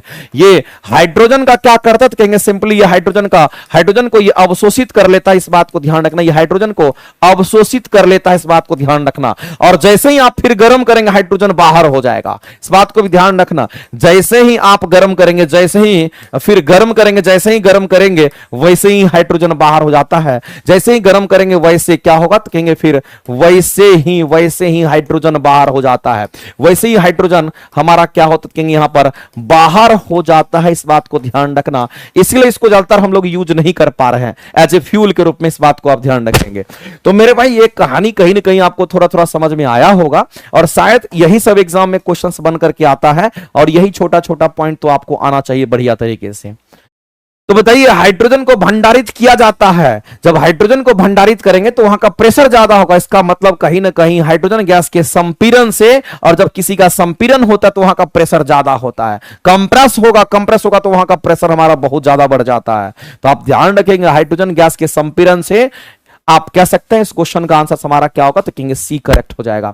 बताइए, इतना बात समझ में आया क्या? अगर इतना बात समझ में आएगा तो नोट करके लिख लेना कि हाइड्रोजन को स्टोर क्यों नहीं करते हैं, क्यों नहीं कर पाते हैं। तो हाइड्रोजन को स्टोर इसलिए नहीं कर पाते हैं क्योंकि मेरे भाई हमारा हाइड्रोजन जो हमारा होता है वो हाईली रिएक्टिव होता है, और साथ ही साथ हाइड्रोजन की अगर हम बात करते हैं, ये हमारा इसको स्टोर करना मुश्किल होता है, इसलिए इस हाइड्रोजन पर से हमारा रिसर्च जारी है। लेकिन ये देखा गया है ये देखा गया है हमारा कि पैलेडियम और प्लेटिनम जो हमारे दो तत्व होते हैं, हाइड्रोजन को अवशोषित कर लेता है, और फिर जब इसको गर्म करेंगे तो इससे हाइड्रोजन हमारा बाहर निकल जाता है। लेकिन जब भी स्टोर करेंगे तो इसका प्रेशर हमारा काफी अधिक होगा। इसका मतलब कहीं ना कहीं वहां पर कंप्रेशन होगा, उस हाइड्रोजन का कंप्रेशन होता है। इस बात को ध्यान रखेंगे। और दूसरी बात है, जब भी हम हाइड्रोजन को जलाएंगे तो ऑक्सीजन की जरूरत होगी। आप ये एक टेस्ट में भी ये क्वेश्चन आप देखे थे, उस क्वेश्चन को आप कैसे समझते हैं? से मान लेते हैं कि हमारा हाइड्रोजन था, समझना गौर से, और ये भी बात आप जानते हैं, जैसे मान लेते हैं कि हमारा क्या है, तो हाइड्रोजन हमारा है, और ये भविष्य का फ्यूल कहने का मतलब हाइड्रोजन को जलने के लिए क्या चाहिए, तो ऑक्सीजन चाहिए। जब हाइड्रोजन ऑक्सीजन के साथ प्रतिक्रिया करेगा तो ये H2O का निर्माण करेगा, जो कि जल हमारा होगा, लिक्विड फॉर्म में होगा, ये जल होगा। और साथ ही साथ मेरे भाई यहां से कुछ उष्मा बाहर निकलेगी, और यही उष्मा क्या करता है, इलेक्ट्रिसिटी प्रदान करने के लिए इस्तेमाल होता है। इसी से हम लोग उष्मीय ऊर्जा की बात करते हैं। तो आपको ध्यान रखना है, अगर हाइड्रोजन एज ए फ्यूल के रूप में काम करता है, इसको जलने के लिए ये चाहिए, तो ये बनाएगा और ये हमारा बनाता है। इस बात को ध्यान रखेंगे। आगे चलते हैं और अगला क्वेश्चन हम लोग देखते हैं। 1 ग्राम हाइड्रोजन अगर जलेगा तो 150 किलो जूल एनर्जी मिलता है। याद रखिएगा इस बात को, कोयला 1 ग्राम जलेगा तो 50 किलो जूल मात्र एनर्जी हमारा बनता है। नोबेल गैस कौन सा नहीं है आपको बताना है। ये तो बहुत आसान है, कौन सा तत्व नोबेल गैस हमारा नहीं है, ये पूछा गया है। तो कौन सा नोबेल गैस नहीं है? तो नोबेल गैस किसको कहते हैं, बताइए नोबेल गैस कहते हैं मेरे भाई किसको? तो नोबेल गैस कहते हैं हम लोग किसको? अक्रिय गैस को नोबेल गैस कहते हैं। ध्यान रखना, अक्रिय गैस को नोबेल गैस कहते हैं, और ध्यान रखना इस बात को। तो यहां पर आपको ध्यान रखना, नोबेल मेटल नहीं बोला है, यहां नोबेल गैस बोला गया। नोबेल गैस किसको कहते हैं? तो अक्रिय गैस को कहते हैं। और जो अक्रिय गैस हमारा होता है, ये किस ग्रुप का एलिमेंट है? तो 18वें ग्रुप का एलिमेंट होता है। तो 18th ग्रुप के जो एलिमेंट्स होते हैं उसी को हम लोग कहते हैं। तो 18th ग्रुप के एलिमेंट में हमारा कौन होगा? तो कहेंगे यहां पर हीनी अर्कर जीरन, हीनी अर्कर हीनी अर्कर जीरन, इतने एलिमेंट को तो आप कम से कम ध्यान रखिए मेरे भाई। ये सभी के सभी मोनो एटॉमिक एलिमेंट होते हैं, एक एक हमारा एक परमाणुविक होता है, एक एक परमाणु से बना हुआ होता है। तो बताइए कौन सा तत्व नोबेल गैस नहीं है? तो हम कहेंगे आर्गन तो है, क्रिप्टन भी है। आप देख लीजिए इसमें आर्गन क्रिप्टन दिख रहा है कि नहीं? आप कहेंगे सर आर्गन भी है, क्रिप्टन भी है, क्या नहीं है? तो एक्टिनियम नहीं है, एक्टिनियम इसमें कहीं भी नहीं है। तो ये नहीं है, यही आंसर करेंगे। आगे चलते हैं, अगला क्वेश्चन हम लोग देखते हैं। नेक्स्ट क्वेश्चन हमारा क्या कहता है कि निम्नलिखित से प्राकृतिक रेशम का एक घटक कौन सा है, ये आपको बताना है मेरे भाई। नेचुरल जो हमारा यहां पर क्या बोला है, सिल्क की बात करता है। नेचुरल सिल्क जिसको प्राकृतिक हम लोग रेशम के नाम से हम लोग जानते हैं। तो एक बात आप जान लीजिए, अगर आपके सामने में प्राकृतिक रेशम की अगर बात हो रही है तो प्राकृतिक रेशम हमारा कैसे तैयार होता है? तो मेरे भाई रेशम कीट का नाम सुने होंगे, रेशम कीट से तैयार होता है प्राकृतिक रेशम। इस बात को ध्यान रखना, रेशम कीट का नाम नहीं सुने हैं। रेशम कीट कहां पर होता है? शहतूत के पत्ते पर। शहतूत के पत्ता, शहतूत के पत्ते को वो खाता है, उसका मुख्य भोजन होता है। तो शहतूत के पत्ते पर रेशम कीट होता है और अब वह प्राकृतिक रेशम तैयार करता है। तो प्राकृतिक रेशम कौन तैयार करता है? तो आप सीधा कहेंगे सर प्राकृतिक रेशम जो तैयार करता है या प्राकृतिक रेशम का जो निर्माण करता है वो कौन करता है? तो आपको ध्यान रखना, प्राकृतिक रेशम का जो निर्माण करता है वो रेशम कीट करता है, रेशम का कीट करता है। इस बात को ध्यान रखना, रेशम का कीट करता है। इस बात को ध्यान, जिसको हम लोग रेशम कीट के नाम से हम लोग जानते हैं, रेशम का कीट नहीं, रेशम कीट के नाम से हम लोग जानते हैं। ये बात आपको ध्यान रखना।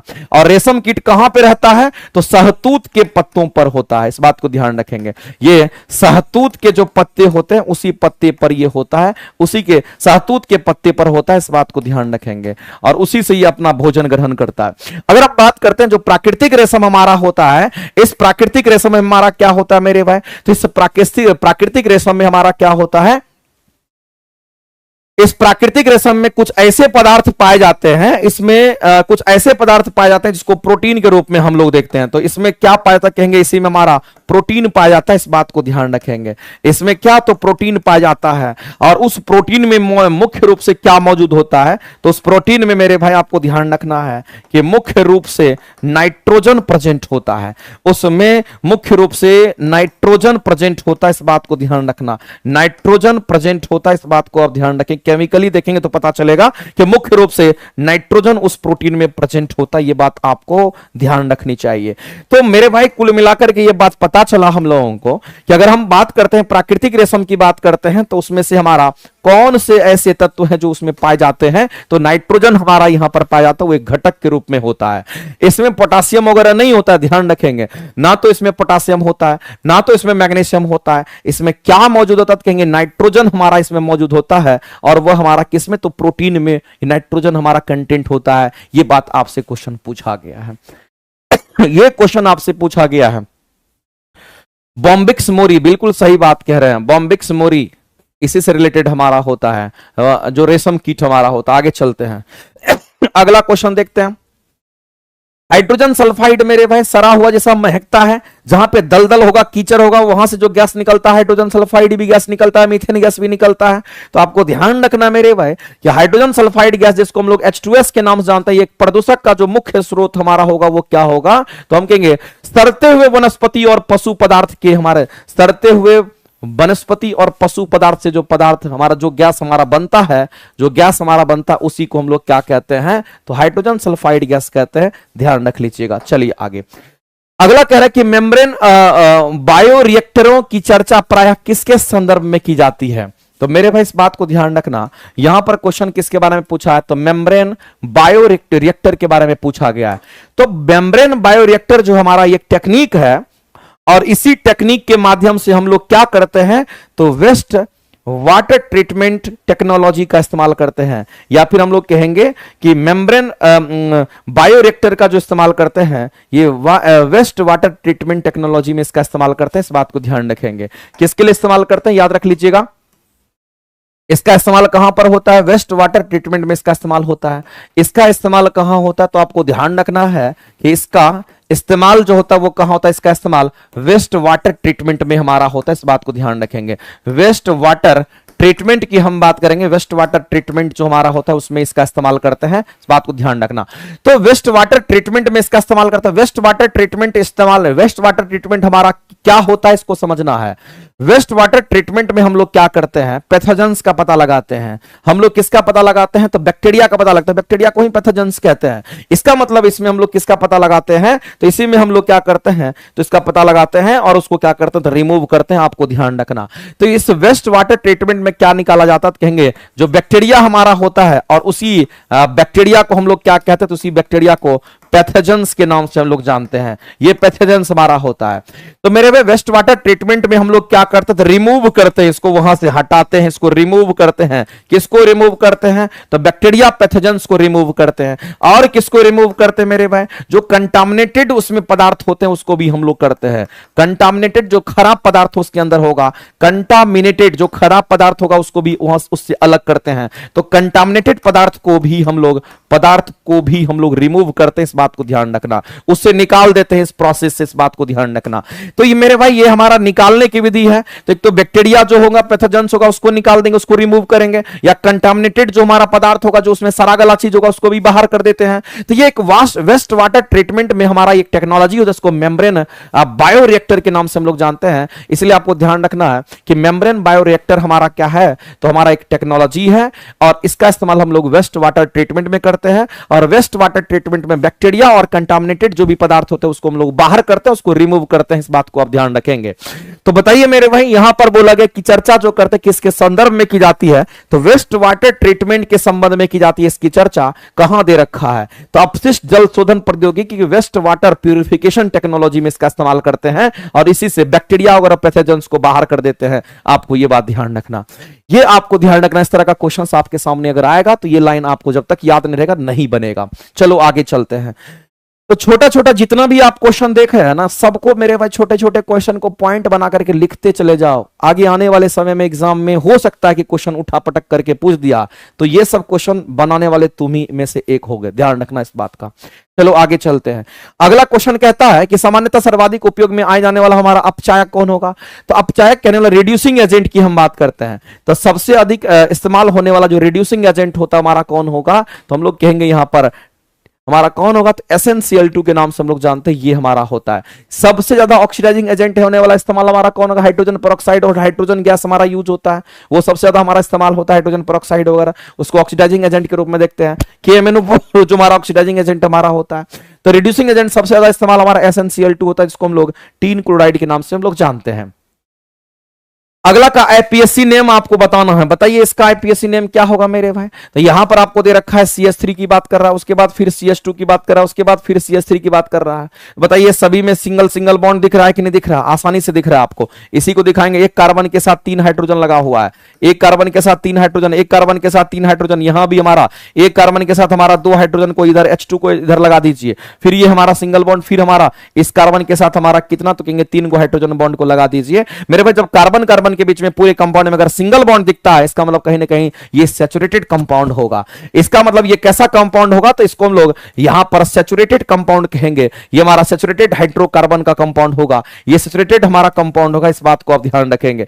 तो सैचुरेटेड कंपाउंड को हम लोग क्या कहते हैं, सैचुरेटेड कंपाउंड में हमारा अल्केन आता है, इस बात को आप ध्यान रखना, इसमें अल्केन आता है। और अल्केन का केमिकल फॉर्मूला क्या होता है, कहेंगे CnH2n प्लस में हमारा 2 होता है। अब यहां पर कितने कार्बन है, तो 3 कार्बन हमारा दिख रहा है, 3 कार्बन का हमारा दिख रहा है, और अगर n के जगह पर हम 3 रखेंगे तो हमारा पता चल जाएगा ये क्या होने वाला है। तो बताओ मेरे भाई यहां पर कितना होगा, तो कहेंगे C3 और H हमारा कितना, तो कहेंगे 8 हो जाएगा। और देखिए 3 हाइड्रोजन 6 हाइड्रोजन, तो हमारा 8 हाइड्रोजन हो गया, चलो C3H8 हमारा हो जाएगा। तो हम लोग इसको कैसे कहेंगे, इसका आईपीएससी नेम पूछा गया है ना, तो आप किधर से भी गिनती करिए, 1 2 3, इसका मतलब हम लोग क्या कहेंगे, पहला हमारा क्या होता है, मीथेन इथेन प्रोपेन होगा। तो हम लोग यहां पर ये अल्केन ग्रुप का, तो इसमें ANE लगता है, इसलिए इसको मीथेन इथेन प्रोपेन, यानी कि हमारा 3 कार्बन का होता है, हम कहेंगे सिंगल बॉन्ड है, इसका मतलब प्रोपेन हो जाएगा। तो मेरे भाई इसका जो हमारा केमिकल नाम होगा, सॉरी इसका जो आईपीएससी नेम हमारा होगा वो प्रोपेन हो जाएगा। अगर 1 कार्बन का होता तो मीथेन, 2 कार्बन का इथेन, 3 कार्बन का प्रोपेन, 4 कार्बन का तो ब्यूटेन। इस तरीके से हम इसको आंसर कर सकते हैं, इसमें कोई दिक्कत नहीं है, आप आसानी से इस क्वेश्चन के भी आंसर्स को यहां पर लिख सकते हो इस तरीके से। आगे चलते हैं। अगला है कि कृत्रिम तौर पर गैसोलीन उत्पादन के लिए जो औद्योगिक प्रक्रम हम लोग इस्तेमाल करते हैं। गैसोलीन कहने का मतलब जो हमारा पेट्रोल होता है उसी को गैसोलीन कहते हैं, और इसके लिए हम लोग कौन सा, तो फिशर-ट्रॉप्स प्रक्रम का इस्तेमाल करते हैं। ध्यान रखना ये मेथड यूज होता है। अगला क्वेश्चन हमारा इलेक्ट्रॉन के संदर्भ में दे रखा है। आप बताइए मेरे भाई, इलेक्ट्रॉन के बारे में पूछा गया है, तो इलेक्ट्रॉन के बारे में कौन सा स्टेटमेंट गलत है वो आपको दिखाना है। हम सभी लोग जानते हैं मेरे भाई कि जब हम इलेक्ट्रॉन की बात करते हैं, बहुत ही अच्छा क्वेश्चन, इस बात को ध्यान रखना। अगर इलेक्ट्रॉन की बात करते हैं तो एक बात आप सभी लोग जानते हैं कि जो हमारा इलेक्ट्रॉन हमारा होता है, इस इलेक्ट्रॉन की अगर हम बात करते हैं तो आप लोग जानिए मेरे भाई कि जो हमारा इलेक्ट्रॉन होता है, इस इलेक्ट्रॉन का खोज किसने किया था। सबसे पहले तो आपको यह बताना है इसका खोज किसने किया था। इलेक्ट्रॉन का जो खोज किया था किसने किया था मेरे भाई, तो जे थॉमसन ने किया था शायद। इसका खोज किसने किया था, कहेंगे यहां पर जे थॉमसन की बात करते हैं, उन्होंने किया था। इलेक्ट्रॉन पर जो चार्ज होता है वो कितना होता है, तो मेरे भाई इलेक्ट्रॉन पर जो चार्ज होता है हमारा कितना होता है, इस पर जो आवेश हमारा होता है वो कितना होता है। तो याद रखना इस पर इलेक्ट्रॉन पर जो आवेश होता है वो हमारा माइनस में 1.602 इंटू 10⁻⁻19 कूलम्ब होता है। और इसका मास कितना होता है, तो इसका जो मास होता है मेरे भाई, इलेक्ट्रॉन का जो मास होता है, ये कितने एएमयू की बात करते हैं, तो 1 एएमयू नहीं होता है। 1 एएमयू में जब 1838 से डिवाइड करते हैं, 1832 ने 1838वां भाग से डिवाइड करते हैं, तो ये काफी छोटा मान हो जाता है, और इसी का वैल्यू 9.1 गुना में 10⁻31 केजी निकल करके आता है। तो इस तरीके से हम लोग जानते हैं। तो मेरे भाई अगर हम मास ऑफ अगर इलेक्ट्रॉन की बात करते हैं तो मास ऑफ इलेक्ट्रॉन जो होता हमारा ये काफी कम होता है, क्योंकि मास ऑफ प्रोटॉन और मास ऑफ प्रोटॉन ये काफी कम मतलब बहुत कम होता है इन सब से, क्योंकि मास ऑफ प्रोटॉन और मास ऑफ न्यूट्रॉन हमारा आपस में बराबर होता है।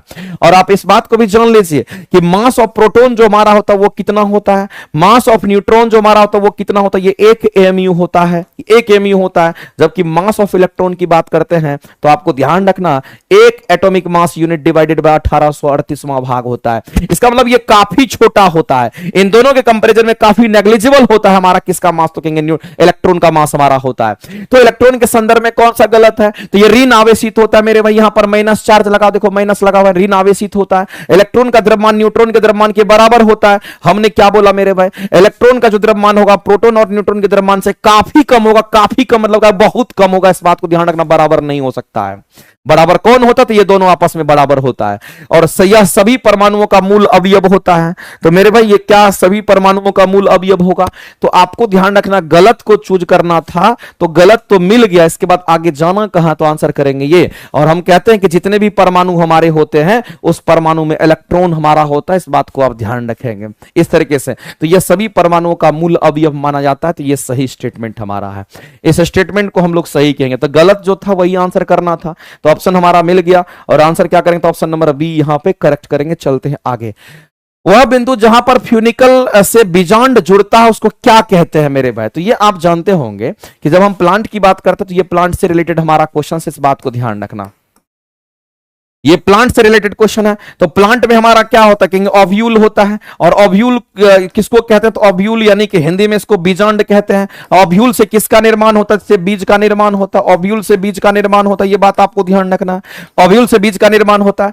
अब जब बीज का निर्माण हमारा होता है तो उस बीज में मेरे भाई यहां पर हमारा क्या होता है, न्यूक्लियस वगैरह भी होता है। उसके बाद भी इसके ऊपर हमारा क्या होगा, तो इस तरह से लेयर बना हुआ रहता है, ऐसे करके लेयर बना हुआ रहता है, इस तरह से लेयर बना हुआ होता है मेरे भाई, इस तरीके से लेयर बना हुआ रहता है, ऐसे करके ये हमारा लेयर बना हुआ रहता है, इस बात को आप ध्यान रखेंगे, ऐसे करके लेयर बना हुआ रहता है। तो इस बात को ध्यान रखना, जो हमारा बीजांड, जो हमारा बीज होता है उसके बीच में न्यूक्लियस होता है, और ये वाला जो पार्ट होता है, ये वाला जो पार्ट होता है इसको हम लोग क्या कहते हैं मेरे भाई, तो इसको हम लोग यहां पर फ्यूनिकल के नाम से हम लोग जानते हैं। इसी को हम लोग क्या कहते हैं, इसी को हम लोग फ्यूनिकल के नाम से हम लोग जानते हैं। और यहां पर जो ज्वाइंट्स हो रहा है इस जगह पे, इस ज्वाइंट वाले पार्ट को हम लोग क्या कहते हैं, इसी को हम लोग यहां पर हाइलम के नाम से जानते हैं। इसको हम लोग हाइलम कहते हैं, ध्यान रखना, इसको हाइलम कहते हैं। तो ये हमारा हाइलम कहलाता है। और उसके बाद आपको ध्यान रखना है मेरे भाई, यहां जो क्वेश्चन आपको पूछा है वो आपसे ये पूछा है, ये तो बीजांड हमारा हो गया, तो ये बीजांड और फ्यूनिकल को जोड़ने वाला जो हमारा होगा उसी को हम लोग क्या कहते हैं, तो हाइलम कहते हैं। इसी को हम लोग क्या कहते हैं, ये वाला जो जोड़ने वाला पार्ट, इसी को हाइलम कहते हैं। क्योंकि ये बीजांड है और नीचे में फ्यूनिकल है, इन दोनों को जोड़ने वाला जो पार्ट होता है उसी को हाइलम कहते हैं। और इस क्वेश्चन का आंसर करेंगे ऑप्शन नंबर हमारा यहां पर बी करेक्ट हो जाएगा। चेलेजा जो हमारा था, सबसे ऊपरी भाग को चेलेजा हम लोग कहते हैं, और ये बीच में हमारा क्या होता है कि यहां पर हमारा यहां पर ये न्यूक्लियस होता है, और उसी को हम लोग यहां पर बीजांड के नाम से हम लोग जानते हैं। और ये बीज का निर्माण करता है। बीजांड किसका, तो कहेंगे ओव्यूल, बीज का निर्माण करता है, जबकि ओवरी फल का निर्माण करता है। स्क्लेरेंक्रमा में कोशिका भित्ति कारण मोटी होती है, हम सभी लोग जानते हैं मेरे भाई। यहां पर आपको ध्यान रखना, एक पादप उत्तक के बारे में आप सबको पता होगा। अगर हम यहां पर पादप उत्तक की अगर बात करते हैं तो एक पादप उत्तक होता है जिसको जटिल उत्तक के नाम से हम लोग जानते हैं। ये जटिल उत्तक हमारा होता है। और जटिल उत्तक में अगर आप देखिएगा तो इसी में हमारा आता है कौन, एक तो जाइलम आता है, और दूसरा हमारा क्या कहेंगे, इसी में हमारा यहां पर फ्लोएम हमारा आता है। और एक तो हमारा जटिल उत्तक होगा, जटिल हमारा उत्तक होता है, जटिल अस्थाई उत्तक कह दीजिए, इसको जटिल अस्थाई उत्तक कह दीजिए। और दूसरा हमारा कैसा होता है, कहेंगे सरल अस्थाई उत्तक हमारा होता है, इस बात को ध्यान रखना। तो एक हमारा सरल अस्थाई उत्तक, एक हमारा जटिल अस्थाई उत्तक होता है। और अगर सरल अस्थाई उत्तक की बात करते हैं, इसी में पैरेन्काइमा आता है, इसी में कोलेन्काइमा आता है, और इसी में स्क्लेरेन्काइमा हमारा आता है। तो जो स्क्लेरेन्काइमा होता है इसको ऐसे से दिखाते हैं, ये तो मुलायम होता है, ये जड़ तना में हमारा क्या, तो भोजन का संग्रह करता है, और ये कोलेन्काइमा तना को लचीला बनाता है। स्क्लेरेन्काइमा क्या करता है मेरे भाई, तो तना वगैरह को हार्ड बनाता है। इसी को स्क्लेरेन्काइमा हम लोग कहते हैं। इसी स्क्लेरेन्काइमा में क्या पाया जाता है, कहेंगे लिग्निन पाया जाता है। इसी में लिग्निन पाया जाता है, और यही लिग्निन क्या करता है, उसको हार्ड कर देता है, कठोर कर देता है। तो मेरे भाई स्क्लेरेन्काइमा की कोशिका भित्ति में किसके कारण वो मोटी होती है, तो याद रखना मेरे भाई, वो लिग्निन के कारण मोटी होती है और हार्ड भी होता है। इस क्वेश्चन के आंसर हम लोग क्या करेंगे, तो ऑप्शन नंबर ए करेंगे करेक्ट। इस बात को आप ध्यान रखेंगे। आगे चलते हैं। पेप्सिन जो होता है वो लगभग हमारा क्या होता है मेरे भाई, पेप्सिन कहां से सीक्रेट करता है आप सभी लोग जानते होंगे। तो पेप्सिन एक प्रकार का हमारा एंजाइम है, हम सभी लोग जानते हैं। तो पेप्सिन क्या है, तो कहेंगे ये हमारा पेप्सिन एंजाइम है, और ये बात हम सभी लोग जानते हैं। तो पेप्सिन एंजाइम का सीक्रेशन कहां से होता है, का सिक्रेशन कहां से होगा, तो कहेंगे इसका सिक्रेशन हमारे स्टमक से होता है, स्टमक से होता है, ये बात आपको ध्यान रखनी चाहिए।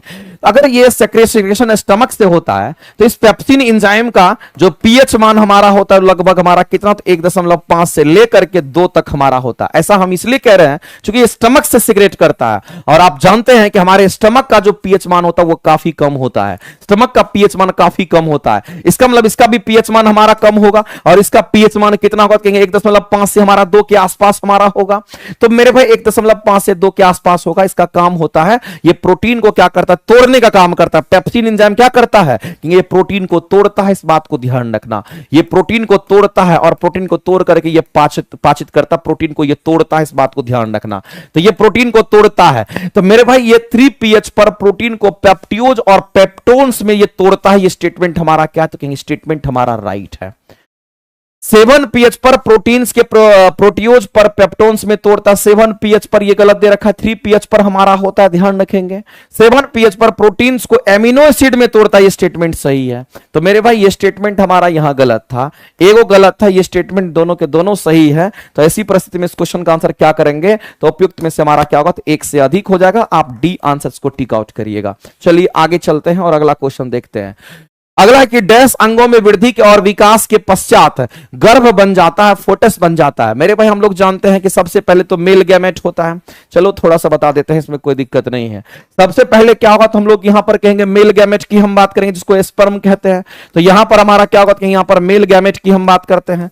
तो ये मेल गैमेट हमारा हो गया। दूसरा हमारा क्या होगा, कि यहां पर हमारा फीमेल गैमेट की हम बात करेंगे। तो एक हमारा मेल गैमेट और एक फीमेल गैमेट। स्पर्म ओवम की बात करते हैं, ये जब आपस में फर्टिलाइज करता तो यहीं पर क्या बनाता, कहेंगे यहां पर जायगोट बनाता है। इस बात को आप ध्यान रखेंगे, यहां पर ये जायगोट बनाता है, और जायगोट बनने के बाद ये फिर क्या बनता है, तो भ्रूण बनता है। फिर जाकर के भ्रूण का क्या होता है, कहेंगे यहां पर विकास होता है। तो क्वेश्चन में पूछा है कि डैश अंग में वृद्धि और विकास के पश्चात गर्भ बन जाता है। तो मेरे भाई तो भ्रूण के विकास के बाद क्या होगा, कहेंगे भ्रूण के विकास के बाद वो क्या बन जाता है, गर्भ बन जाता है। यानी यही इस क्वेश्चन का राइट आंसर हमारा हो जाएगा। प्लेसेंटा हमारा क्या होता है, तो जो शिशु होते हैं उसको जो पोषण मिलता है वो प्लेसेंटा के माध्यम से मिलता है। मां के प्लेसेंटा के माध्यम से ही बच्चा को क्या मिलता है, तो पोषण प्राप्त होता है। इस बात को आप ध्यान रखेंगे। तो 30 तक के जो क्वेश्चंस हैं आज आपको यहीं तक करा करके हम छोड़ेंगे, ठीक है। 31वां नंबर क्वेश्चन को रहने देते हैं, नेक्स्ट क्लास में हम करेंगे, क्योंकि इसके बाद फिर अमरजीत सर का क्लास का टाइम हो गया है, तो अभी हमको छोड़ना पड़ेगा, ठीक है। और ध्यान रखिएगा कोलेस्ट्रॉल के कारण क्या होता है, तो आप एक बात ध्यान रखना मेरे भाई, जो कोलेस्ट्रॉल हमारा होता है वो धमनी को क्या करता है, हार्ड कर देता है, हार्ट ब्लॉकेज कर देता है। और हार्ट जब ब्लॉकेज हो जाता है तो आपको एक बात ध्यान रखना है, लोगों की मौत हो जाती है। इसलिए इस बात को आप ध्यान रखेंगे। तो आज हम यहीं तक रखते हैं, और जो 10 क्वेश्चन इसमें लगभग आपका बचा हुआ है, इसको कल हम करा देंगे आपको, ठीक है। तो चलिए आज के लिए इतना ही, मिलते हैं हम लोग नेक्स्ट क्लासेस यानी कल। Thank you very much. लेकिन जितने लोग लाइव देख रहे थे सभी लोग एक बार सेशन को जरूर लाइक कीजिएगा। आज के लिए इतना ही, थैंक यू वेरी मच। चलिए।